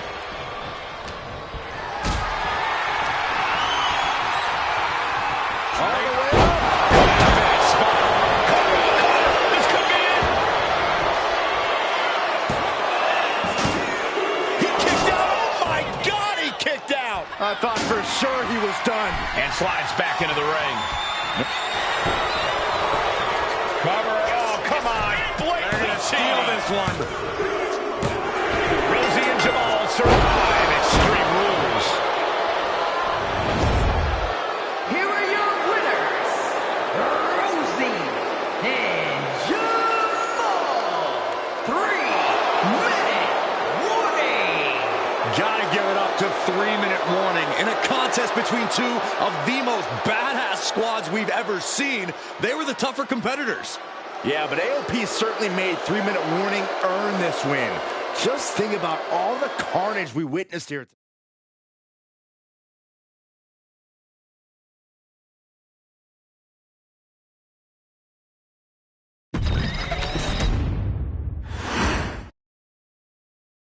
We've come to the part of the showcase where we get to talk about Tamina. Ever since walking in WWE, shoulder to shoulder with the Usos, Tamina's alliance with this dynasty has never been in question. I remember watching Monday Night Raw and I seen Tamina debut with my brothers. It was a pretty cool, dynamic, right? Two of my brothers and Tamina. Together, Tamina and the Usos helped each other navigate through a trial-filled first year in WWE, making sure they all survived together. In later years, Tamina has formed alliances with both Naomi and Nia Jax, honoring this family's connection. While Tamina has looked to create her own name in the industry, she has never missed a chance to acknowledge her place in this family either. Trained by Afa and Sika, the wild Samoans, Tamina was instilled with the same instincts that have carried each member of this family to wrestling glory. Her in-ring approach is similar to many in the bloodline. Quick striking, high-impact attacks, and smothering holds. As capable with a super kick or a big splash as anyone else, Tamina has maintained a remarkable level of success in her WWE career. A constant contender, Tamina has competed for the Women's Championship on many occasions. She's also held the Women's Tag Team Championships along with 9 separate reigns as the 24/7 champion. Tamina has proven capable in any environment against any opponent. Tamina is always the perfect test for a rising contender. Defeating Tamina proves that you're at the top of your game, and she will always expose those who aren't quite ready yet. Taking her lightly is the easiest way to book your visit to the local medical facility. Tamina has taken part in many memorable moments, but in the 2K25 showcase, we're going to give you the chance to make history. In the first ever women's Money in the Bank match, Carmella, of all people, would walk out victorious after letting someone else do all the work. Tamina, Becky Lynch, Natalya, and Charlotte Flair were all robbed of a great opportunity that night by Carmella.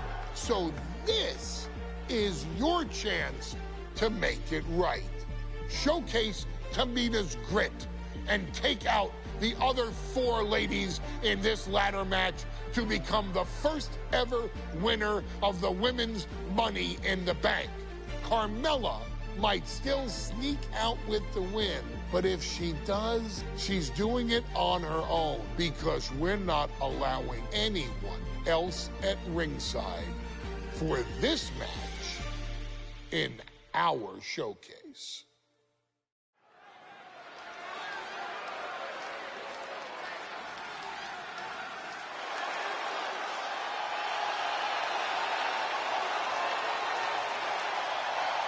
We are making history tonight here in St. Louis, the first ever Women's Money in the Bank ladder match. The following is the first ever Women's Money in the Bank ladder match. Introducing first, from the Queen City, Charlotte Flair. Charlotte Flair looking to become a Triple Crown champion. Every title, every opportunity she has put in front of herself, she has seized. This is a night where careers change forever. You're right, Cole. You can feel it. Legends are going to be made. Careers defined. Hearts broken. This is Money in the Bank.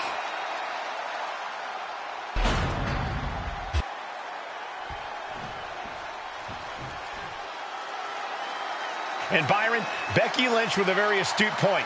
I rip off arms. You can't exactly climb a ladder with no arms.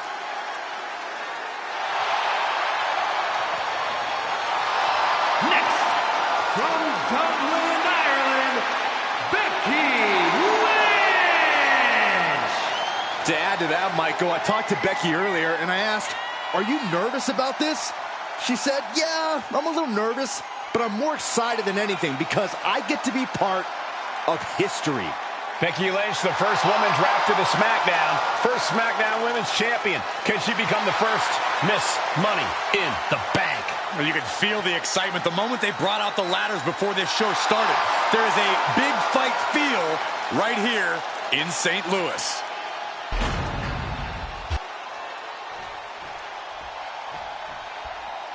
There's a big fight coming. Tamina, perhaps the most dominant superstar in this match. And I guarantee she is not fazed by taking on 4 different opponents in a ladder match. From the Pacific Islands, Tamina! This is a milestone moment that is being watched all over the world. And Tamina is hoping to live up to her family's legacy. She wants that briefcase. She wants that title. It's in her blood.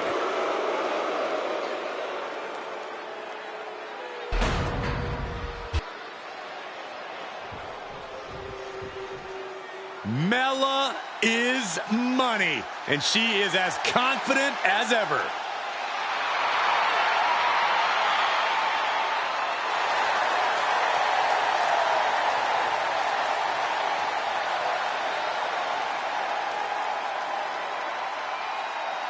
Making her way to the ring from Staten Island, Carmella! Byron, Carmella's made a couple of good points recently, saying, I was the last woman drafted in the WWE draft last summer. How big of a chip is on her shoulder? Oh, she's got a huge chip on her shoulder. And also, don't forget, Carmella has had some major victories lately, so she has all the fuel you could need heading into a match of this type.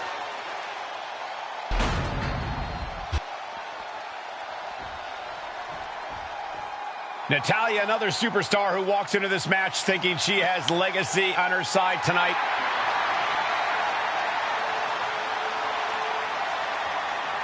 And from Calgary, Alberta, Canada, Natalya! Every last woman in this match has chased this opportunity so fiercely. They have chased the championship, perhaps none more so than Natalya.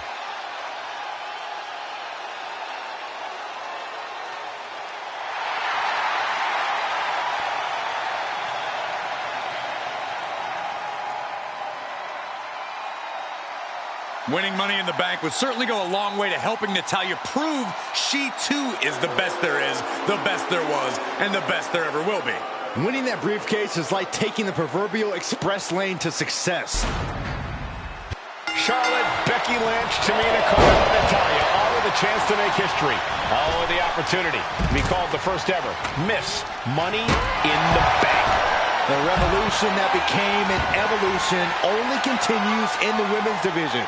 One of these women will climb the ladder and earn the opportunity of a lifetime. Is there anyone more intimidating in this group than Tamina? I've said it before, it could be a coming out party for Tamina. This is her time to live up to her family's legacy. If Tamina wins the contract, it guarantees her first title opportunity in over 2 years. More than an opportunity, it pretty much guarantees Tamina will become the next women's champion. Such a dangerous setting for all these superstars. Ladders are everywhere. Each competitor...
only limited by their imagination. Your head has to be on a constant swivel. Ladders will be used as weapons. Anything can happen to get that briefcase. Targeted the lower body there, and it was highly effective. I'm all for getting in ahead of your opponent, but there's a point where she has to lock up. No safe haven in this match. These ladders can be your best friend or your worst enemy. There's no allies in this match. It's everyone for herself. There is no room for friends when history is being made. Not when you can go down in the record record books as the first Miss Money in the Bank. Mudhole stomping. You have to imagine the disdain it takes to repeatedly stomp someone like that. Tamina not caring that Becky's a fan favorite. The crowd's adulation is meaningless. All that matters is the contract suspended above the ring. Tamina's been showing so much dominance in this match. Sit out, slam. Oh, God. The Carmella is certainly being tested now. Yeah, Tamina just inflicted as much pain as possible and enjoyed it. Totally helpless at the moment. Three second-generation superstars competing in this match. Carmella, Charlotte, and Tamina. And Natalya, of course, a third-generation superstar. Women bred for these kind of moments. Any of these women will add a significant chapter to her legacy if she can become the first Miss Money in the Bank. Well, there she goes. She's heading out of the ring. Countouts are not a factor for her. Sliding in under the rope. She's back in the ring. Ooh, that hurt right to the kidney. Golly. A back suplex. Oh, right to the kidneys. A contract that can change lives hanging above the ring. Probably the most profitable opportunity in our sport. 15 out of 17 superstars have successfully cashed in the Money in the Bank contract. A surprise.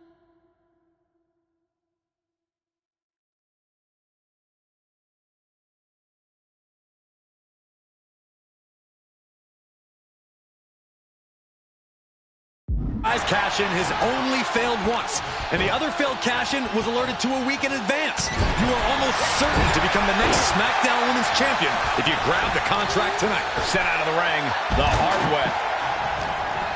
And Becky's toughness certainly got tested by that hit. And there's that ruthless streak of Charlotte's already just flowing out of her.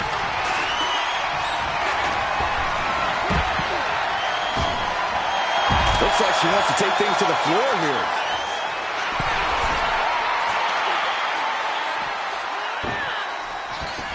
Clearing off the announce table. This isn't going to end well. And looking at the playing field, the majority of these women want to utilize some submission offense to put opponents away. Tapping someone out won't win this match, but these women should not shy away from using the biggest weapons in their arsenal. We've heard Becky say she was going to rip from the top. Slam. Good night.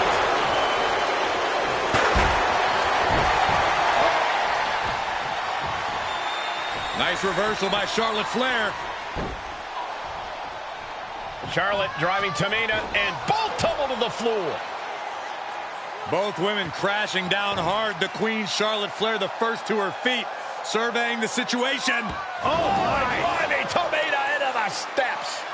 Well, you are seeing a heightened level of aggression, heightened level of intensity from all these competitors because of the stakes involved.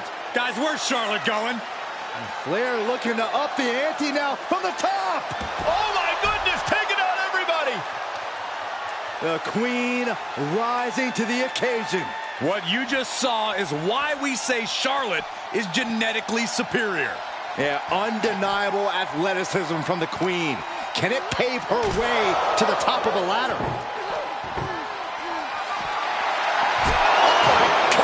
This battle is spilled into the ringside area and is drawing dangerously close to our table. Boom! Look at this. That suplex. Absolutely shattering the table. Incredible impact. Tamina's absolutely wrecking shop on Natalya, making sure the veteran won't have the strength to climb a ladder at all. Oh, elbow right to the breadbasket for their troubles. The front face lock applied. Nice suplex. Headed back into the ring.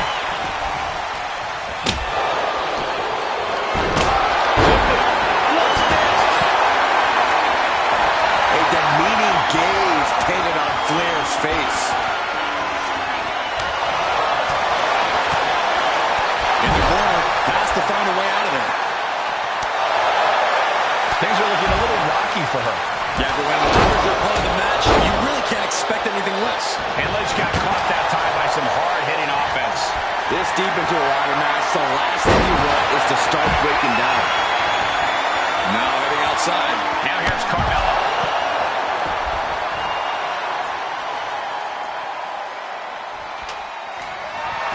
I love it. Carmella just humiliating her opponent now.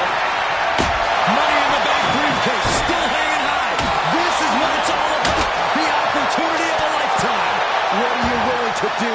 How much can you sacrifice to be the first Miss Money in the Bank? The prize is in sight, but is it in reach? Seems to be struggling a bit up there. Yeah, sweaty palms making this difficult.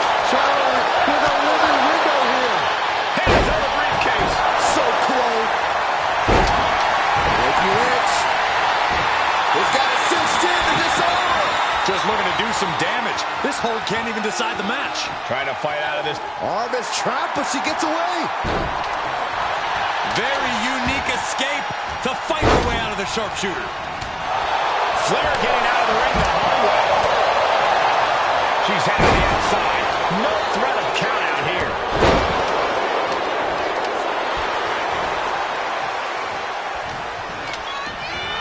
Sent hard into the corner. Ladder set right in the middle of the ring. Starts to climb, but needs to move quickly. Climbing up, but is there enough time to go for the win? Oh, what a chop! Oh, barely hanging on. And Tamina didn't see that coming. Victory! This could be the beginning of the end. Carmella trying to snatch the contract. History! Very unique escape to fight her way out of the sharpshooter.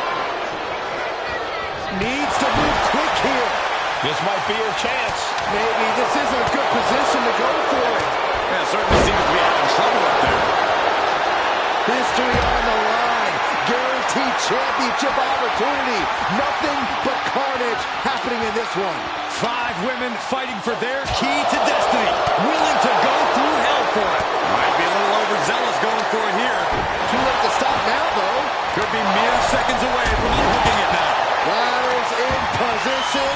Gonna make the climb. Working on the hook here. This is a risky play, but could be the only opportunity all match.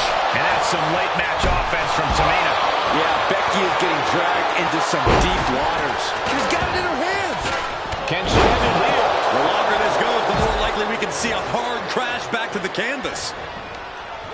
Forcing her right out of the ring. Just like that, sent out of the ring.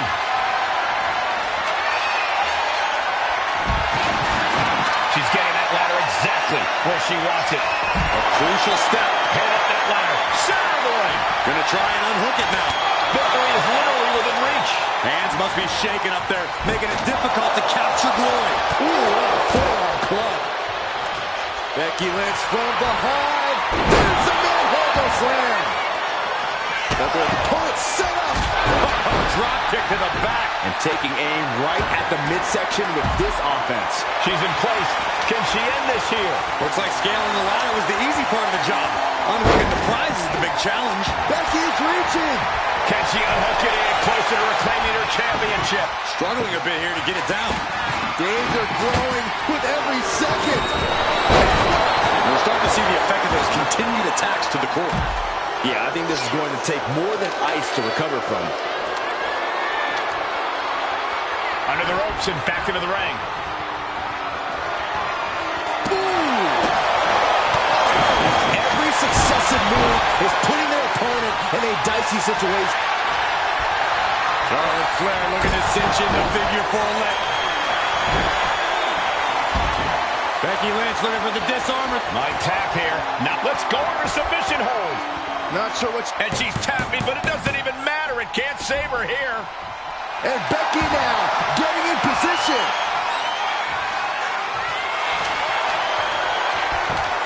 Becky Lynch suplex rolls through into this armor. This could be over. Up the ladder now. Let's see if this is right for the... She's trying to ask for mercy, but not even tapping out can help her. She's stretching for it, grasping a victory. Come on, now is the time. Seize the moment. And that was taking the attack to the competition with that one.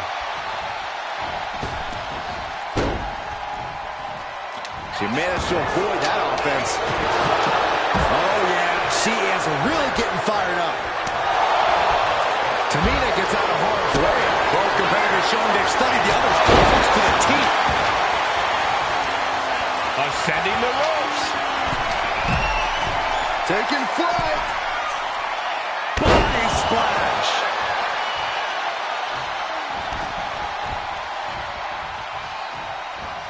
Natalya with natty by nature. Right to the kidneys from behind. What do you say? I mean, this is amazing. Big forearm. Look at this. Snap suplex. Good golly, Miss Molly. Getting that ladder in position. Right in the middle of the ring. She wants to take this thing to the... Nasty chop delivered by Charlotte. Natural selection.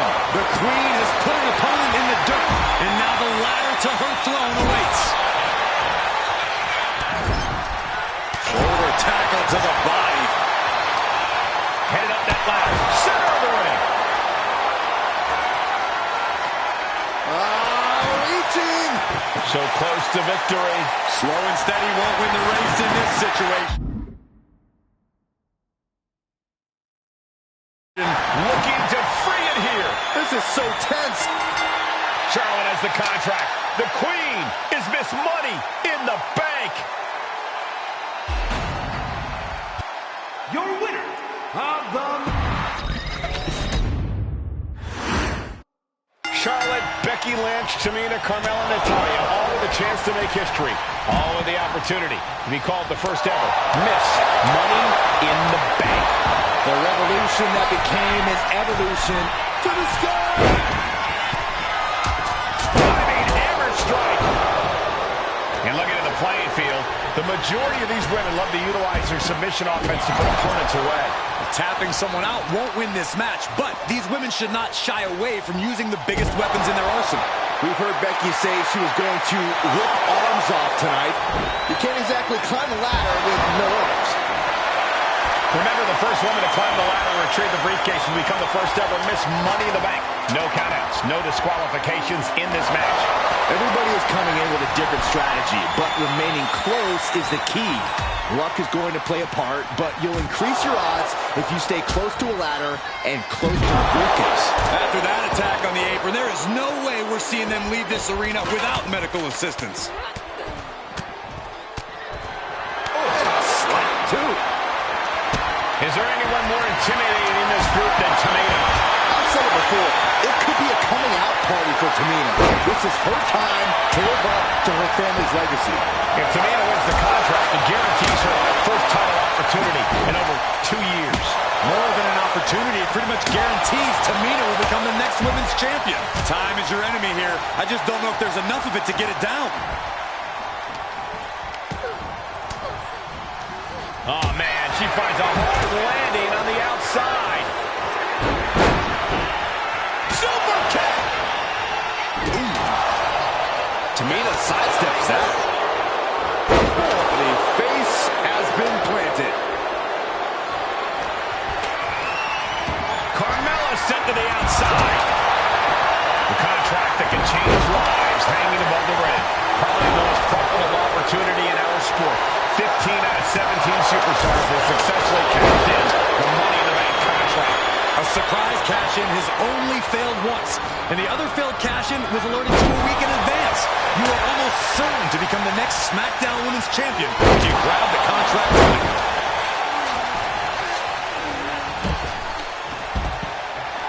Straight impact on the throat.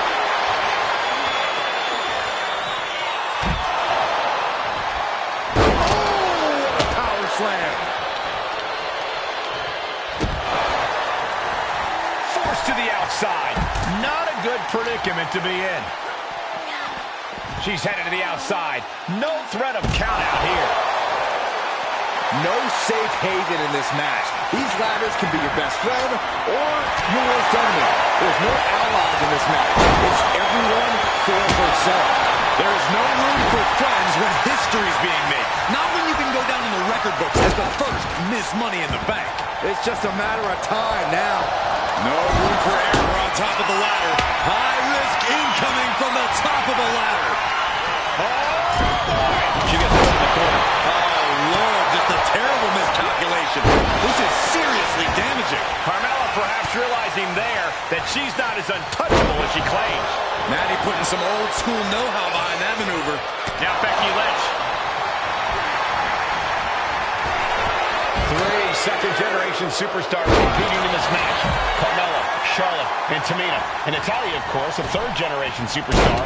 Women bred for these kind of moments. Any of these women will add a significant chapter to her legacy if she can become the first Miss Money in the Bank.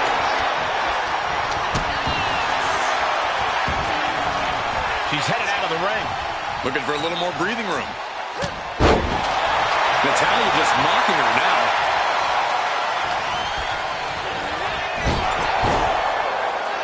Head scissors. Round and round we go. Oh, nicely done with the head scissors. Kind of like where this is going. Yeah, Clovis has the possibility to completely unravel here. Oh, man, that's like death by 1,000 cuts. Tamina not caring that Becky's a fan favorite. The crowd's adulation is meaningless. All that matters is the contract suspended above the ring. Tamina's been showing so much dominance in this match. The whole match is literally in the palm of their hands. Charlotte's at the top with the briefcase. Will she rise back to her throne?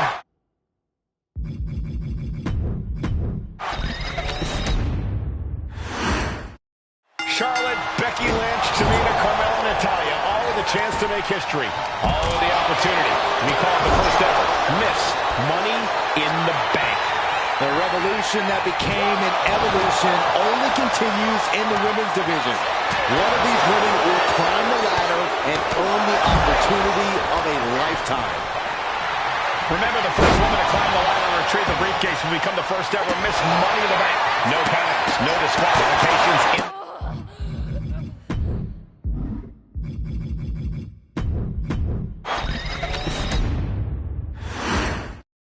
Charlotte, Becky Lynch, Tamina, Carmella, Natalya, all with a chance to make history. All with the opportunity to be called the first ever Miss Money in the Bank. The revolution that became...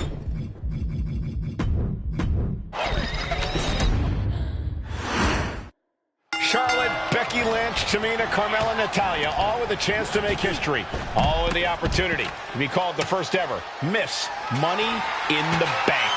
The revolution that became an evolution only continues in the women's division.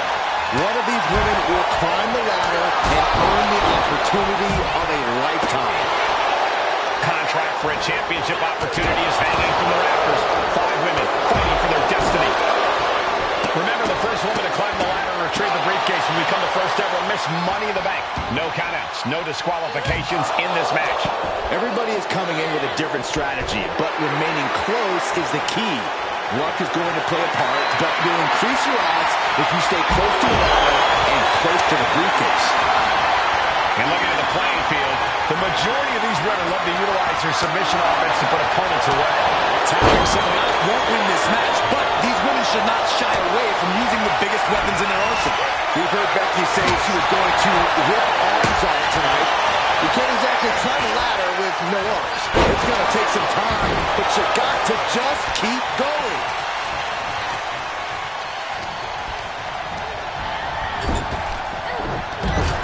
Got them off their feet here. Slow them down. Right when it was needed. She's taken into the corner. Needs to get out.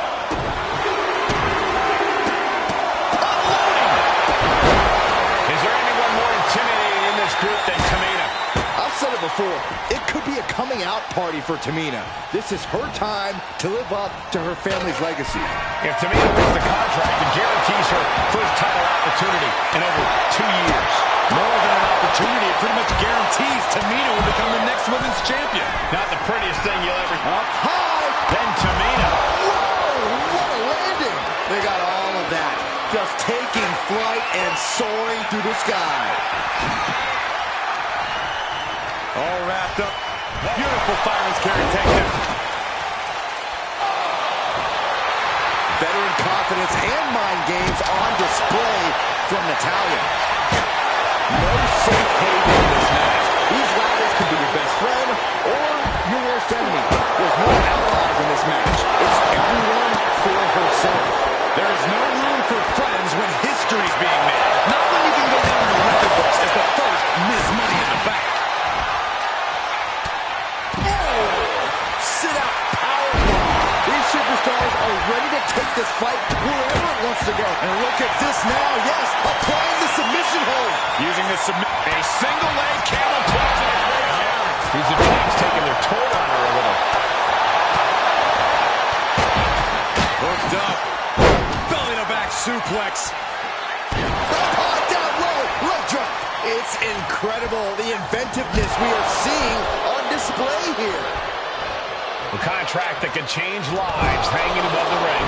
Probably the most profitable opportunity in our sport. 15 out of 17. Nice reversal by Charlotte. What you just saw is why we say Charlotte is genetically superior. Yeah, undeniable athleticism from the Queen. Can it pave her way to the top of the ladder? Dragons. The boat, Natalya, doing what she does best. Sharpshooter applied. She's trapped in the submission. This won't cost her the match directly, but it could be. And the agony has no reason to end as we see her tapping out in pain. Tamina's absolutely wrecking shop on Natalya, making sure the veteran won't have the strength to climb a ladder at all. Heading to ringside now. She's getting back into the ring under the ropes. And she's fine taking this to the outside. Or a pump handle. Pump handle coming. Boom! Incredible suplex. Bang! Taking a moment to get pumped off of this crowd's incredible energy. History on the line. Guaranteed championship opportunity. Nothing but carnage happening in this one. 5 women fighting for their key to destiny. Willing to go through hell for it. Just sent crashing to the arena floor.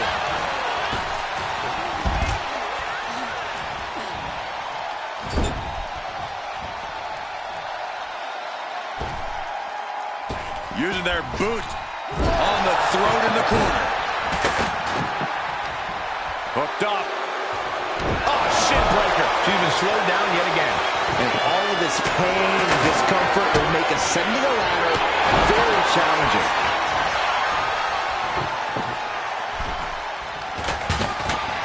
What's coming next? A back suplex. And Charlotte has put a check there. Yeah, when ladders are part of the match, you really can't expect anything less. Just one right after the other. Can't be stopped. Getting the ladder into position now. Yeah, but position for what, Cole? Big time clothesline. Good grief.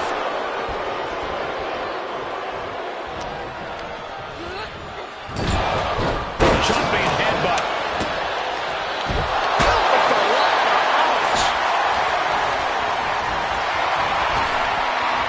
Effective arm drag.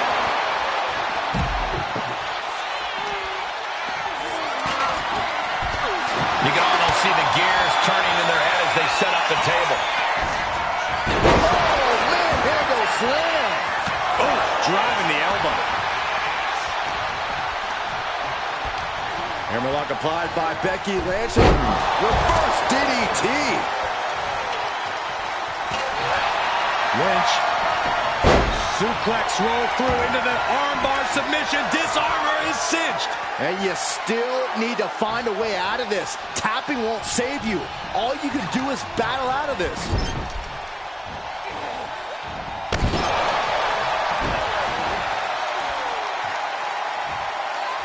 Good takedown. Showing the fundamentals there. Doing some more damage right to her rib area. The disarmor is in. Only had a moment to escape and capitalized. Center of the ring. Carefully setting up the ring. Listen to this place. By the hand, whipped across the ring. That ain't right. And Carmella gets to another level here, and it could pay off. And the opening could be the opening. You just have to go for it. Oh, check out this power. This is ridiculous. Power slam. Ladders in position. Gonna make the... Oh, look at Becky. Down she goes. Disarm her. Disarm her. She is in excruciating pain. She decides to just let go, but why let go of the submission? Not a strategy we often expect to see. Here's the pump handle. This could be the beginning of the end. Sharpshooter applied. She might want to tap here. Maybe And she releases her own submission. And I have to question as to why she would do that. This looks like she's setting the foundation for a masterfully laid trap. And pure cheapness we just saw with that attack.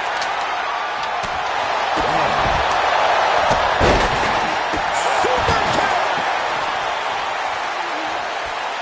What impact! Trying to kiss her. She saw that coming. Shows great wherewithal there. And that appears to have busted her open. If you ever doubted the toughness of our female superstars, let that be a lesson to you. And she heads out to the floor. Obviously was in need of a breather. And Charlotte there getting in some more late offense. Natalya has to be sensing things slipping away. And the fight keeps being brought to Natalya. Yeah, Charlotte is giving her all as this match continues on. The crowd is going absolutely crazy right now. They know this could be it. Just Becky Lynch has a hold of the arm, and the disarm her is locked in. It's got to be a matter of seconds before we... And look at her giving up. She's quitting, but it doesn't save her from the hold here. Oh, my gosh. Lynch looking to secure. Just looking to do some damage. This hold can't even decide the match. Oh, this trap, but she gets away.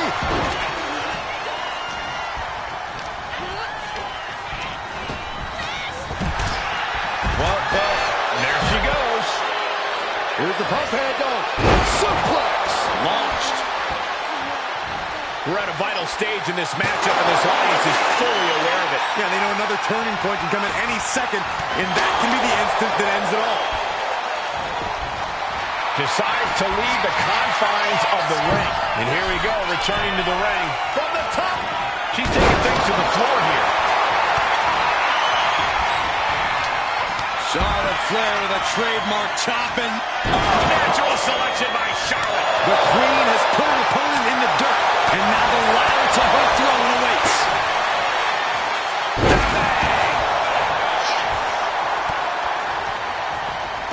Placed against the turnbuckles. What's coming next? Back suplex. Gentlemen, this is what I believe we refer to as unloading. Samoan drop.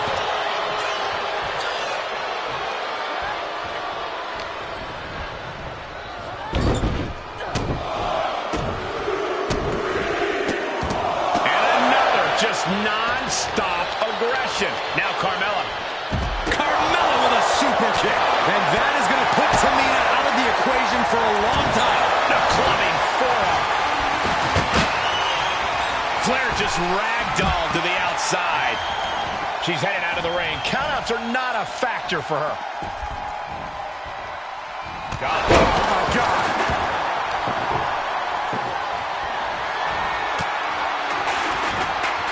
Oh, she retaliates. And she wisely heads back to the ring. And this could be the beginning of the end. uh-oh. Sharpshooter applied. Got the submission. She's tapping, but it doesn't matter at all in this situation.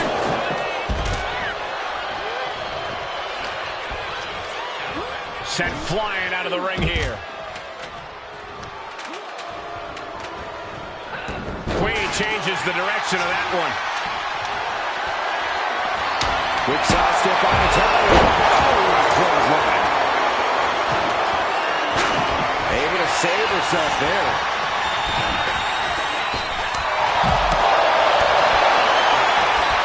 Hooked up.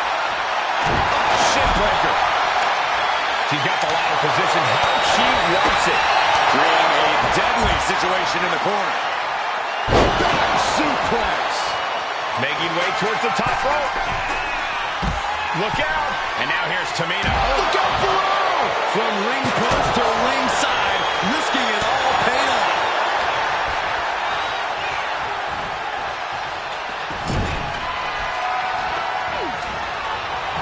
Oh, what a shot. Oh, jaw-shattering.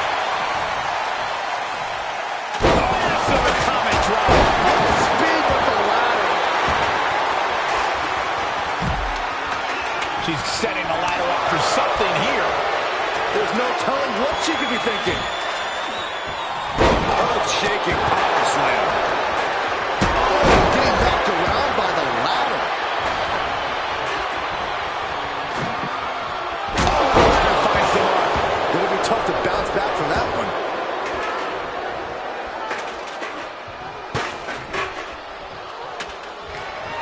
Yikes, that ladder really rung their bell. Look at this. Boom. Nice.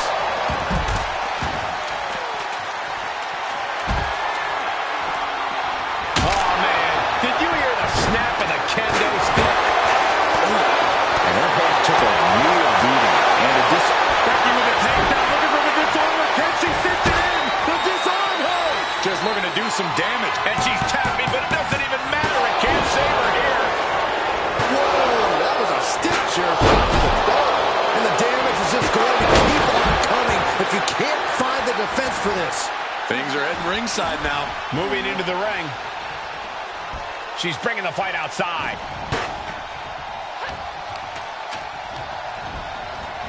Oh, the steel ladder being used as a weapon. Do whatever it takes.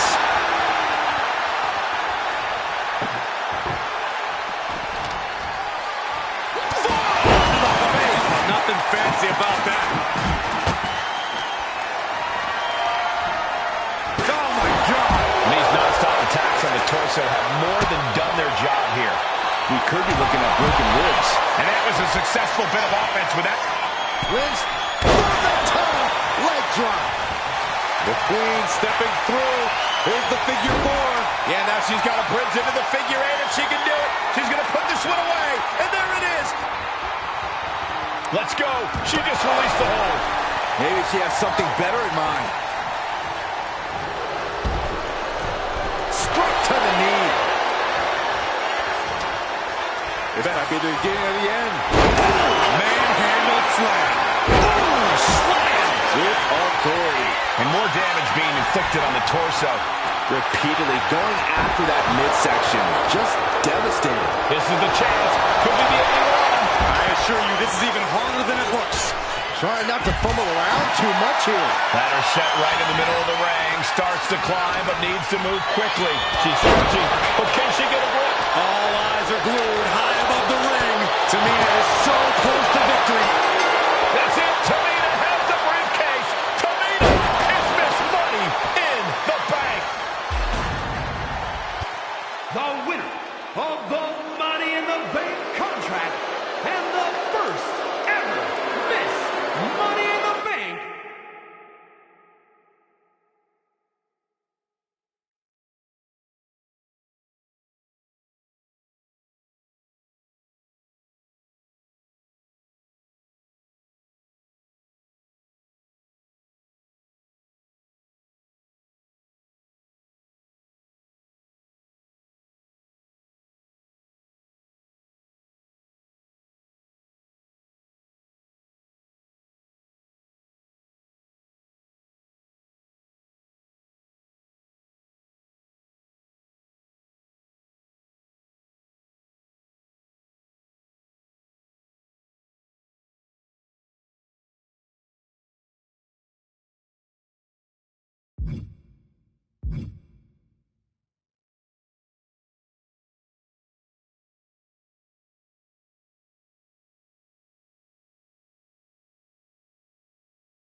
Charlotte, Becky Lynch, Tamina, Carmella, Natalya, all with a chance to make history.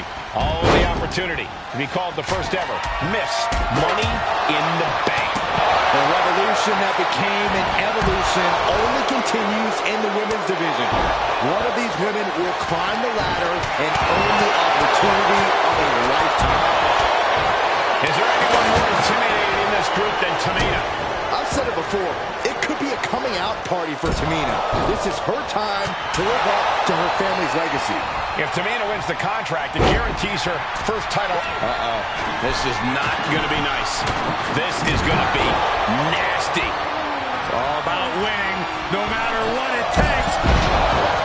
Remember, the first woman to climb the ladder and retrieve the briefcase will become the first ever Miss Money in the Bank. No countouts, no disqualifications in this match. Everybody is coming in with a different strategy, but remaining close is the key. Luck is going to play a part, but you'll increase your odds if you stay close to a ladder and close to the briefcase. No safe haven in this match. These ladders can be your best friend or your worst enemy. There's no ally in this match. It's everyone for herself.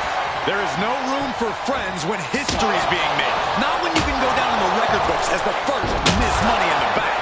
We are witnessing a malicious string of attacks right now. Sharp knee.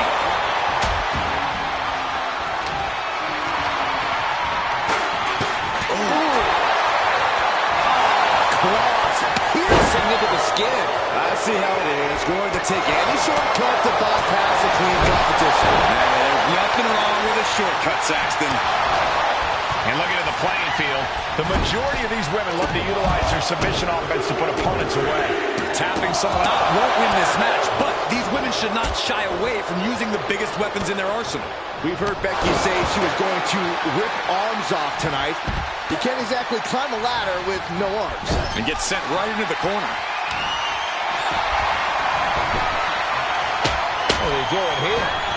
It's an agonizing situation. And the boat struggling a bit to stay afloat there. Race letting her opponent know who's in charge. Enough of this. She needs to refocus on the task at hand now. She's starting to feel the effects of that offense. Charlotte showing aggression that won't be contained.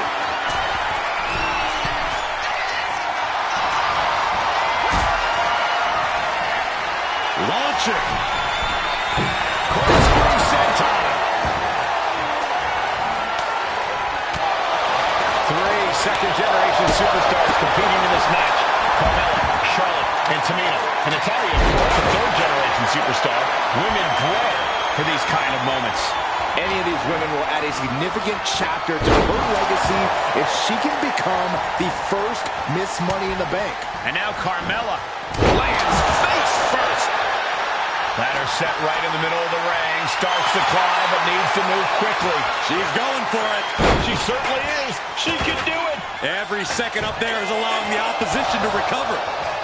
Charlotte Flair with a trademark chop and natural selection. The Queen has put her opponent in the dirt, and now the ladder to her throne awaits. I think it's time to clear out. Yeah, this is a bad situation. Reaching for the prize. And the opening could be the opening. You just have to go for it. And that was a precisely measured attack. The contract that can change lives hanging above the ring. Probably the most profitable opportunity in our sport. 15 out of 17 superstars have successfully cashed in the Money in the Bank contract. A surprise cash-in has only failed once, and the other failed cash-in was awarded to a week in advance. You are almost certain to become the next SmackDown Women's Champion if you grab the contract tonight. Heart has to be pumping right now. Needs to focus and pull it together. Straining to get this thing down. You got to do everything you can at this point. Got those hands working overtime. Oh, tracking the candlestick across the head. Carmella might need to start leaning on her in-ring IQ after an attack like that. The Queen landing an impressive attack, trying to dominate the opposition.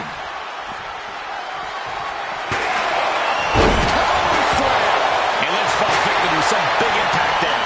Yeah, but when ladders are part of the match, you really can't expect anything less. Money in the Bank briefcase still hanging high. This is what it's all about. Taking flight. Oh, man. And she's only taking more damage at this stage. And all of this pain and discomfort will make ascending a ladder very challenging. And as this conflict has found its way right by our announce table. In another minute, the chaos could be right on top of us. Victory is literally within her reach here. It's just a matter of time now. They're delivering the chop. Natural selection. And that is going to put Tamina out of the equation for a long time. What a shot! Massive atomic drop. Oh, boom!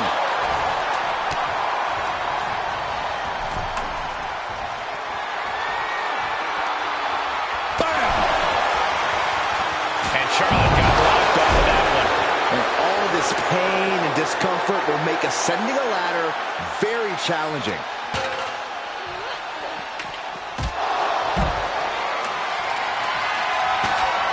Look at this. She's going for her destiny, guys. But she better hurry. She doesn't have much time. And she slides her back to the mat. Oh, tossed to ringside. History on the line. Guaranteed championship opportunity. Nothing but carnage happening in this one. 5 women fighting for their key to... What you just...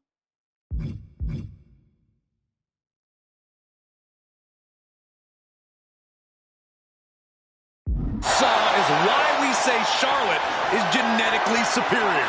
And undeniable athleticism from the Queen. Can it pave her way to the top of the ladder? Back into the ring now. The damage is all catching up with her now. She's really taking a beating tonight. I don't think she's got much left. Tamina's absolutely wrecking shop on Natalya, making sure the veteran won't have the strength to climb the ladder at all. She's grabbing at the prize now.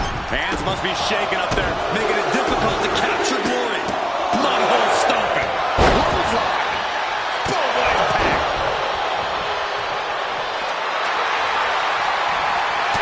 Boom, utilizing the unforgiving steel of the ladder. Setting up the ladder, center of the ring. Definitely the spot you want to put it. Up the ladder now. Let's see if this is ripe for the picking. Trying to grab it. Time is your enemy here. I just don't know if there's enough of it to get it down. Tamina has it. Fingertips away from winning the contract. The prize is literally there for the taking.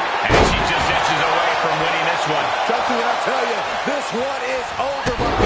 Nice drop kick. Taking the action to the outside. Might be taking a breather here. She's coming to, and she's not going to like what comes next. On the top. She'll take... Oh, Becky is setting up for... Oh, no, wait a minute. Wait a minute. Got the disarmer. She releases the hold. No harm in changing things up if the submission isn't working the way you want it to. You can feel the WWE Universe reverberating off every corner in this building.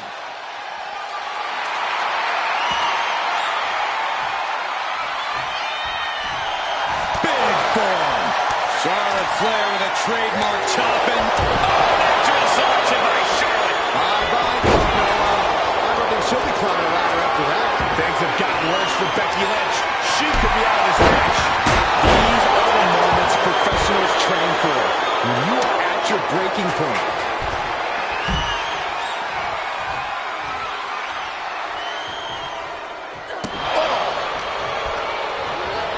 Ooh, just bouncing off the turnbuckle.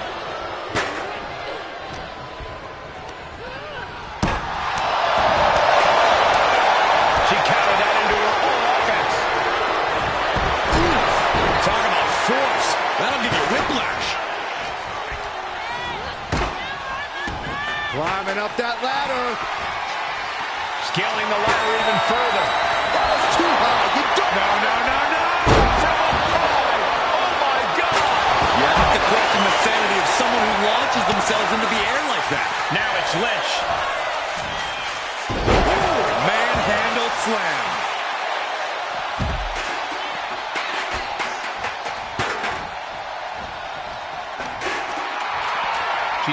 outside now. I wonder what her game plan is.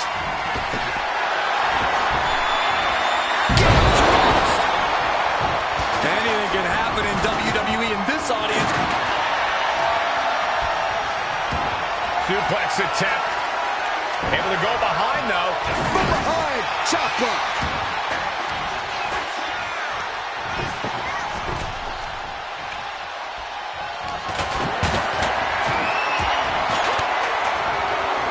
Carmella gets waylaid. Point of the elbow, nailed it.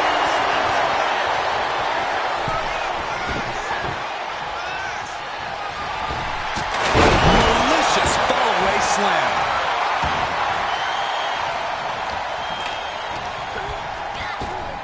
She's tossed right out of the ring. She's ready to take this match to the outside. Caught with a clothesline.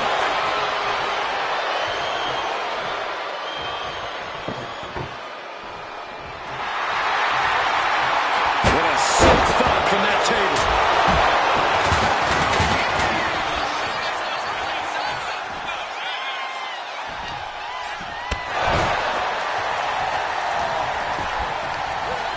Fired hard into the corner. It crashes to the mat.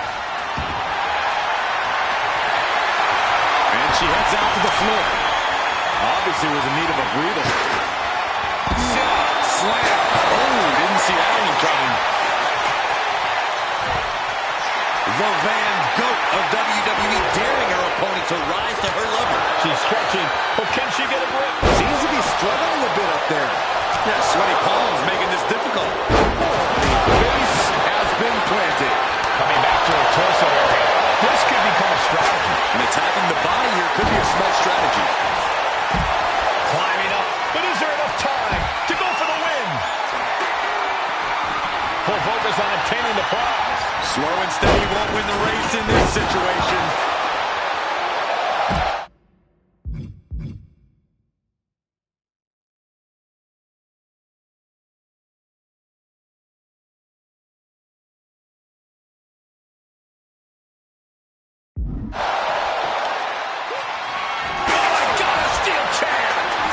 Mounting a downed opponent. Look at them go over and over and over again. Mountain was punching away. And a big slap. Look at this. Boom. Nice.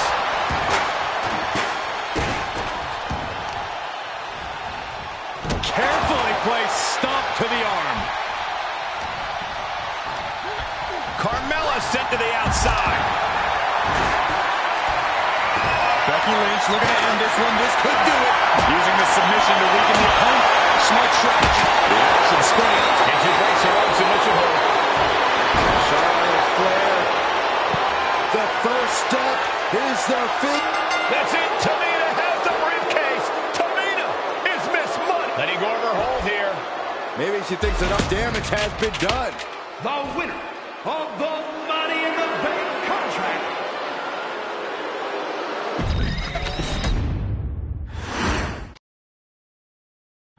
Any member of this family that enters the professional wrestling business knows about the expectations that are going to be on their back. They know about the prestige that their very name carries. They know that those who came before them have accomplished so much. Bearing the weight of those legacies can prove to be way too much for almost anyone. But that was never the case for Jimmy and Jey Uso. Jimmy and Jey Uso looked to be stars from the very start, constantly evolving their look, style, and offense as they progressed in their careers. Face paint and war dances would fade away, and the two would embrace the day one-ish mentality, looking to punish opponents and send them to the Uso Penitentiary. The Usos are 8-time WWE Tag Team Champions. The Usos have main evented WrestleMania after initially fighting for a mere spot on the card. The Usos were the premier team of the 2010s, the Usos are the greatest team of all time. Jimmy and Jay are poetry in motion, each knowing what the other is looking to do next, each using every bit of savvy they gained growing up in professional wrestling to keep their edge. And sure, in recent years, it's been difficult between the two. Jimmy did cost Jay his match at SummerSlam against your tribal chief, Roman Reigns. After months of the anger building between the two, Jimmy and Jay ended up as the first two entrants in the 2024 Royal Rumble match, bringing things to a head. But even that moment wasn't enough to settle the issue, and so they would fight again at WrestleMania 40. Jey Uso truly became main event and found his inner yeet, even adding another tag team championship with Cody Rhodes as his partner.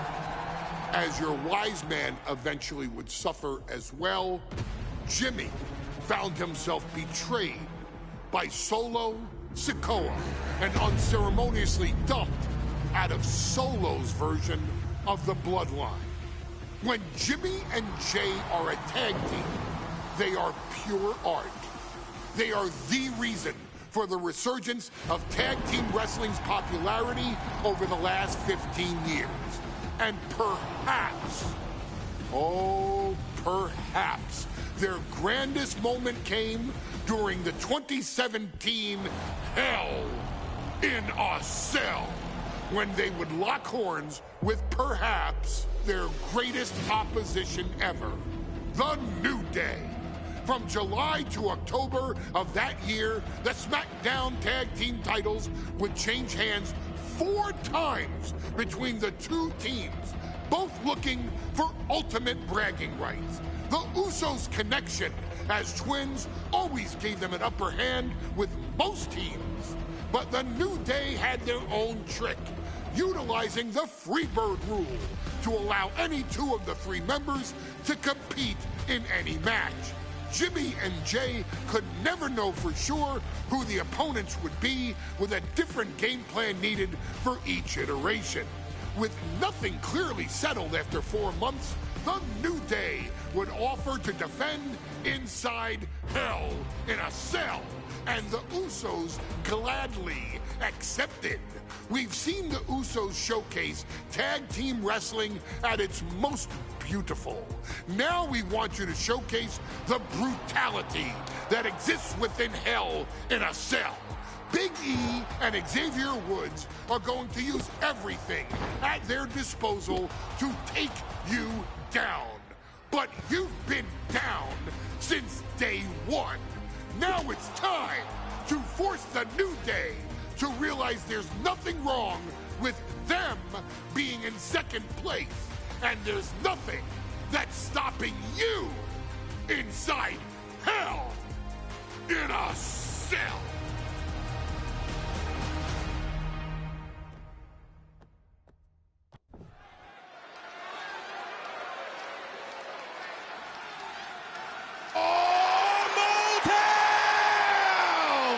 Don't you dare be sour!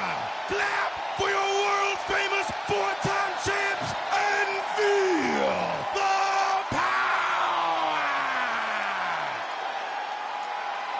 Are you prepared to kick off Hell in a Cell with the 4-time Tag Team Champions?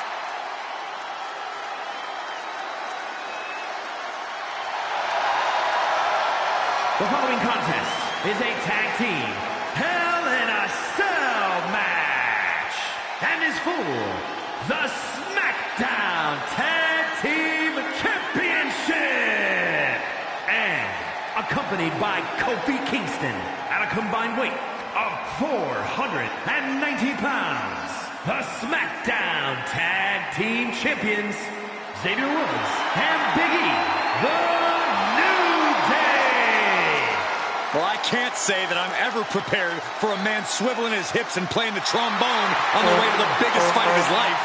This is our first Hell in a Cell match of the night. The New Day actually requested this match to defend their tag titles. Who would have thought 4 months ago when this rivalry began that it would end once and for all inside Hell in a Cell?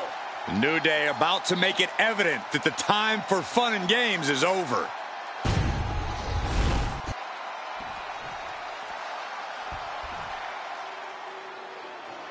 This is the first time that tag titles will ever be defended inside Hell in a Cell. And at a combined weight of 493 pounds, Jimmy and Jay, the Usos.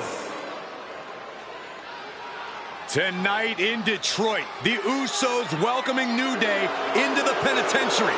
This is going to be like a Chow Hall beatdown. In every sport, you hear about super teams. Well, tonight, we're seeing 2 super teams of the modern era. This is going to be special.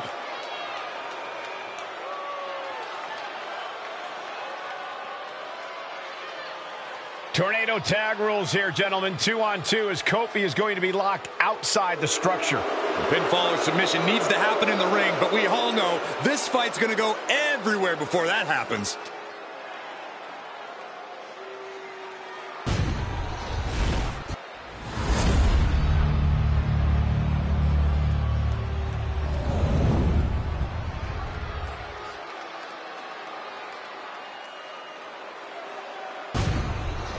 Matchups like these are why I love tag team wrestling.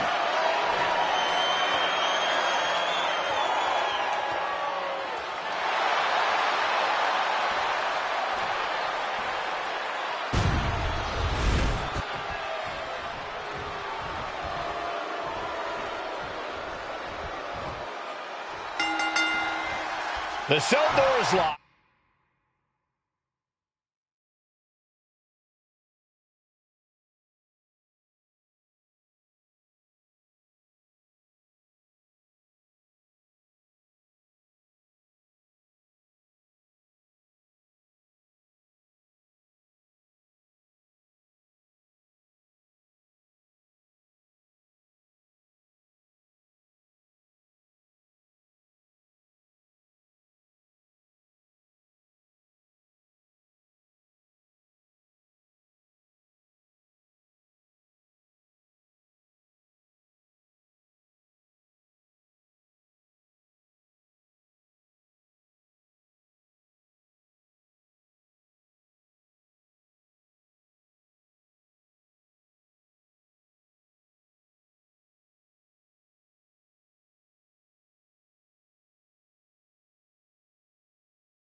First of 2 Hell in a Cell matches tonight in Detroit.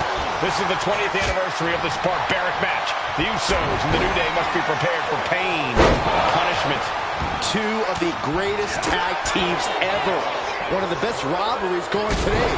It all comes to a head right now for the SmackDown Tag Team Championship. The Usos and the New Day.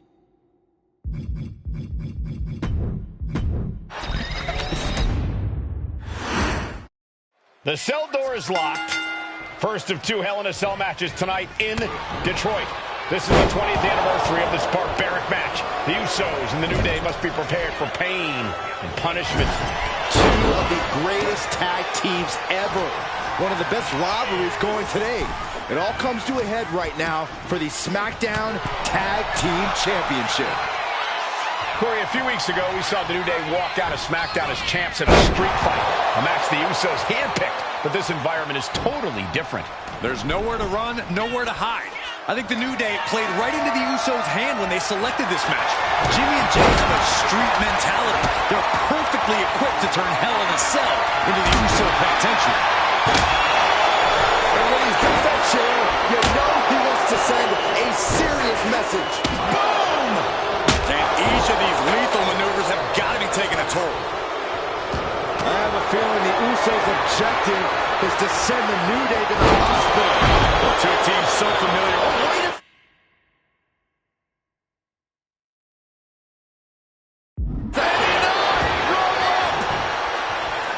Kick out before the ref's count. Kicking out so early certainly sends a message. And here he is, heading back into the ring. Oh, man. We are witnessing a malicious string of attacks right now. These are the kinds of attacks that can put a superstar on the shelf. Hand to the pad, title on the line. Oh. No, he kicks out. I didn't think this match was close to over. Oh, ouch. Super kick.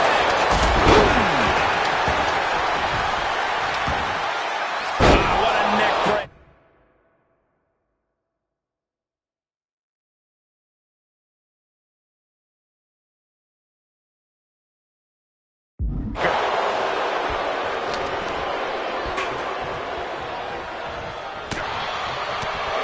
Responds. So good. And the frenetic pace the New Day loves so much got a bit halted there. A prime example of that unique Uso offense. Non-stop blows. Can't prepare your face. Usos and New Day going at it inside Hell in a Cell. And Jey Uso set outside the ring. And now the New Day on the attack. Big E, as aggressive as I've ever seen him here tonight. And Xavier Woods now with toys, kendo sticks in hand. And it's about to get more aggressive, more vicious, more barbaric.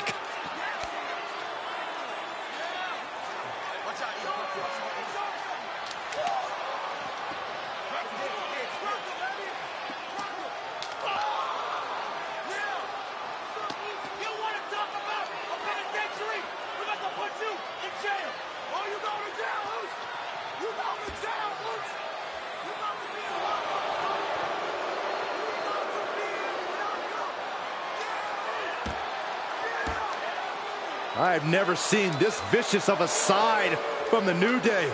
It's what Hell in a Cell does to you.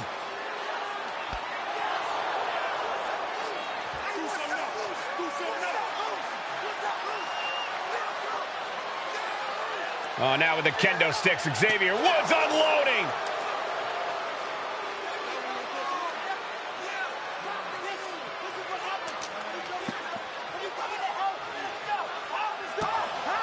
Well, you're saying it, Byron.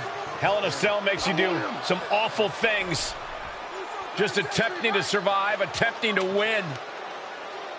Do whatever you want, punish however you want. Right now, that seems to be the mission statement of the New Day in order to retain the SmackDown Tag Team titles. And that's what it's about, proving you're the best in one of the most insane environments in WWE today. The New Day have just changed the whole complexion of this match. I don't know if I've seen New Day go to these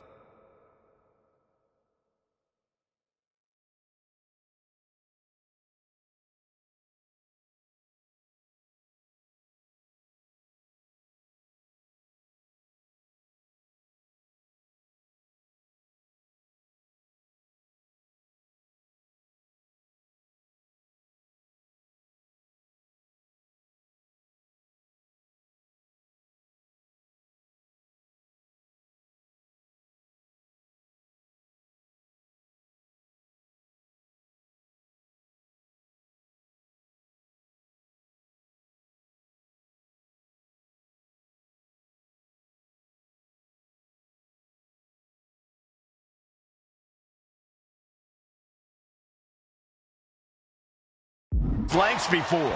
Well, no time to be a jovial bunch when you're in a cell, Michael. Tonight, it's not about entertaining. It's about putting your sworn enemy to rest for good. The Usos and the New Day have been trading title reigns for the majority of the champ goes for the cover. That stops the count. What a save. Bam! Springboard roundhouse. Good night. Boom. Nice. Down to boom. And a double axe handle smash. Goes back into the ring here. And I'm sure Jay's bloodline didn't like what they saw there. As Big E was reminding him just how serious he can be. Punishing. Here's the pin. Title could be decided. He breaks the ref's count after one. Somehow still has the energy for a quick kick out. Springboard. The champ with the cover.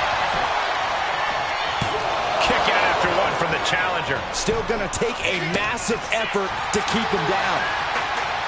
Talking to Xavier, he told me the one thing the Usos have taught us is that we have to embrace a more lawless culture here in WWE. A more lawless culture in this rivalry. And that could be the reason the New Day chose to have this match in the Hell in a Cell. It's been such a chaotic rivalry. Therefore, only this kind of lawless match could finally put an end to it for good. He quickly slides into the ring. And that DDT was well delivered.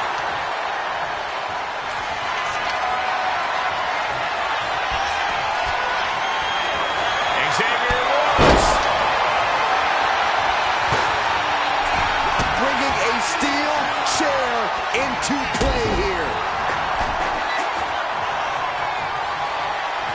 With their opponent all tied up in the ropes, this superstar is just teeing off. And a backstabber. Some good contact by Jey Uso.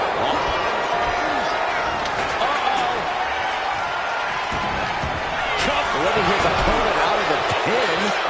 Yeah, gotta wonder what he's thinking. Pop right in the stomach creates the separation. Suplex! That last attack really took a toll on the champ. The way the cell tests your endurance, your resiliency is no joke. Suplex!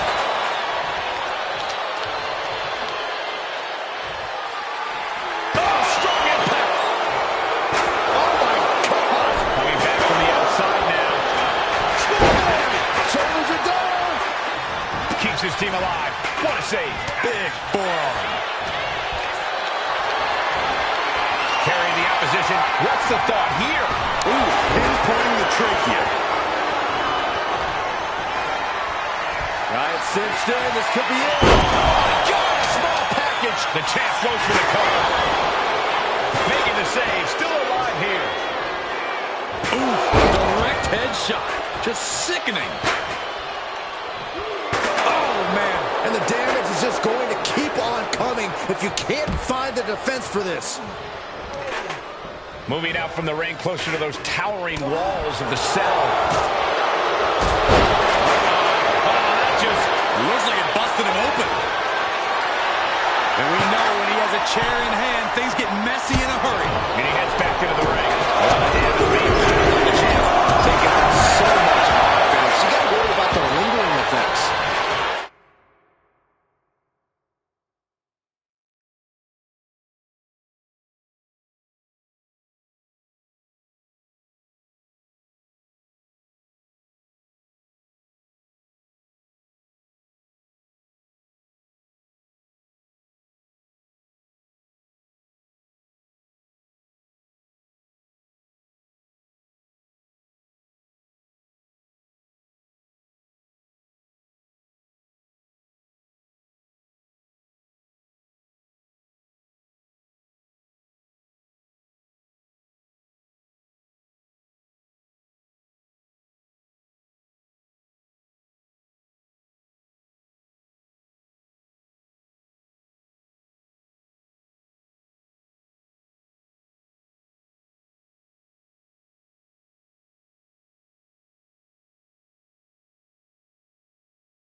kicks out. What an incredible match we are witnessing.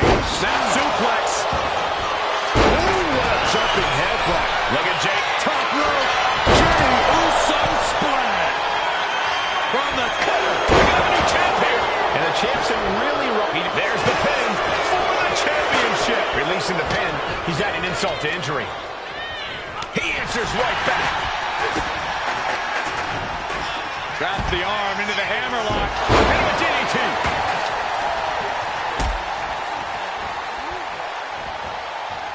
Suplex.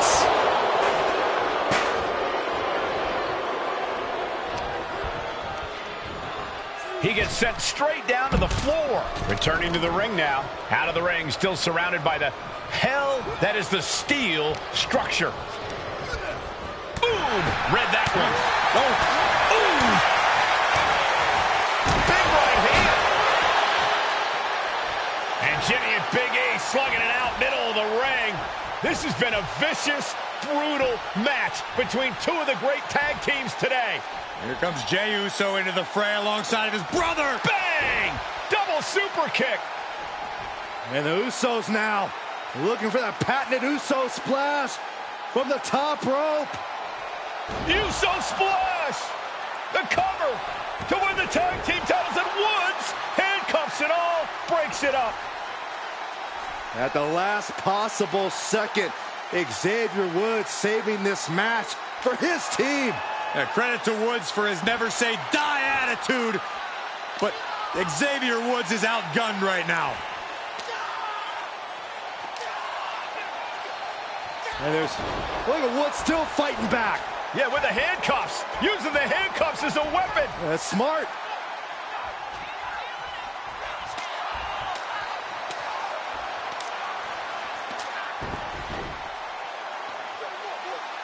And Woods now down. And trying to still fight back. What heart from Xavier Woods. That Hart may not have much more fight left. Jimmy and Jey back up to the top one more time. Uso splash in stereo. The cover. The Usos win the tag team titles. Here are your winners and the new SmackDown Tag Team Champions, the Usos.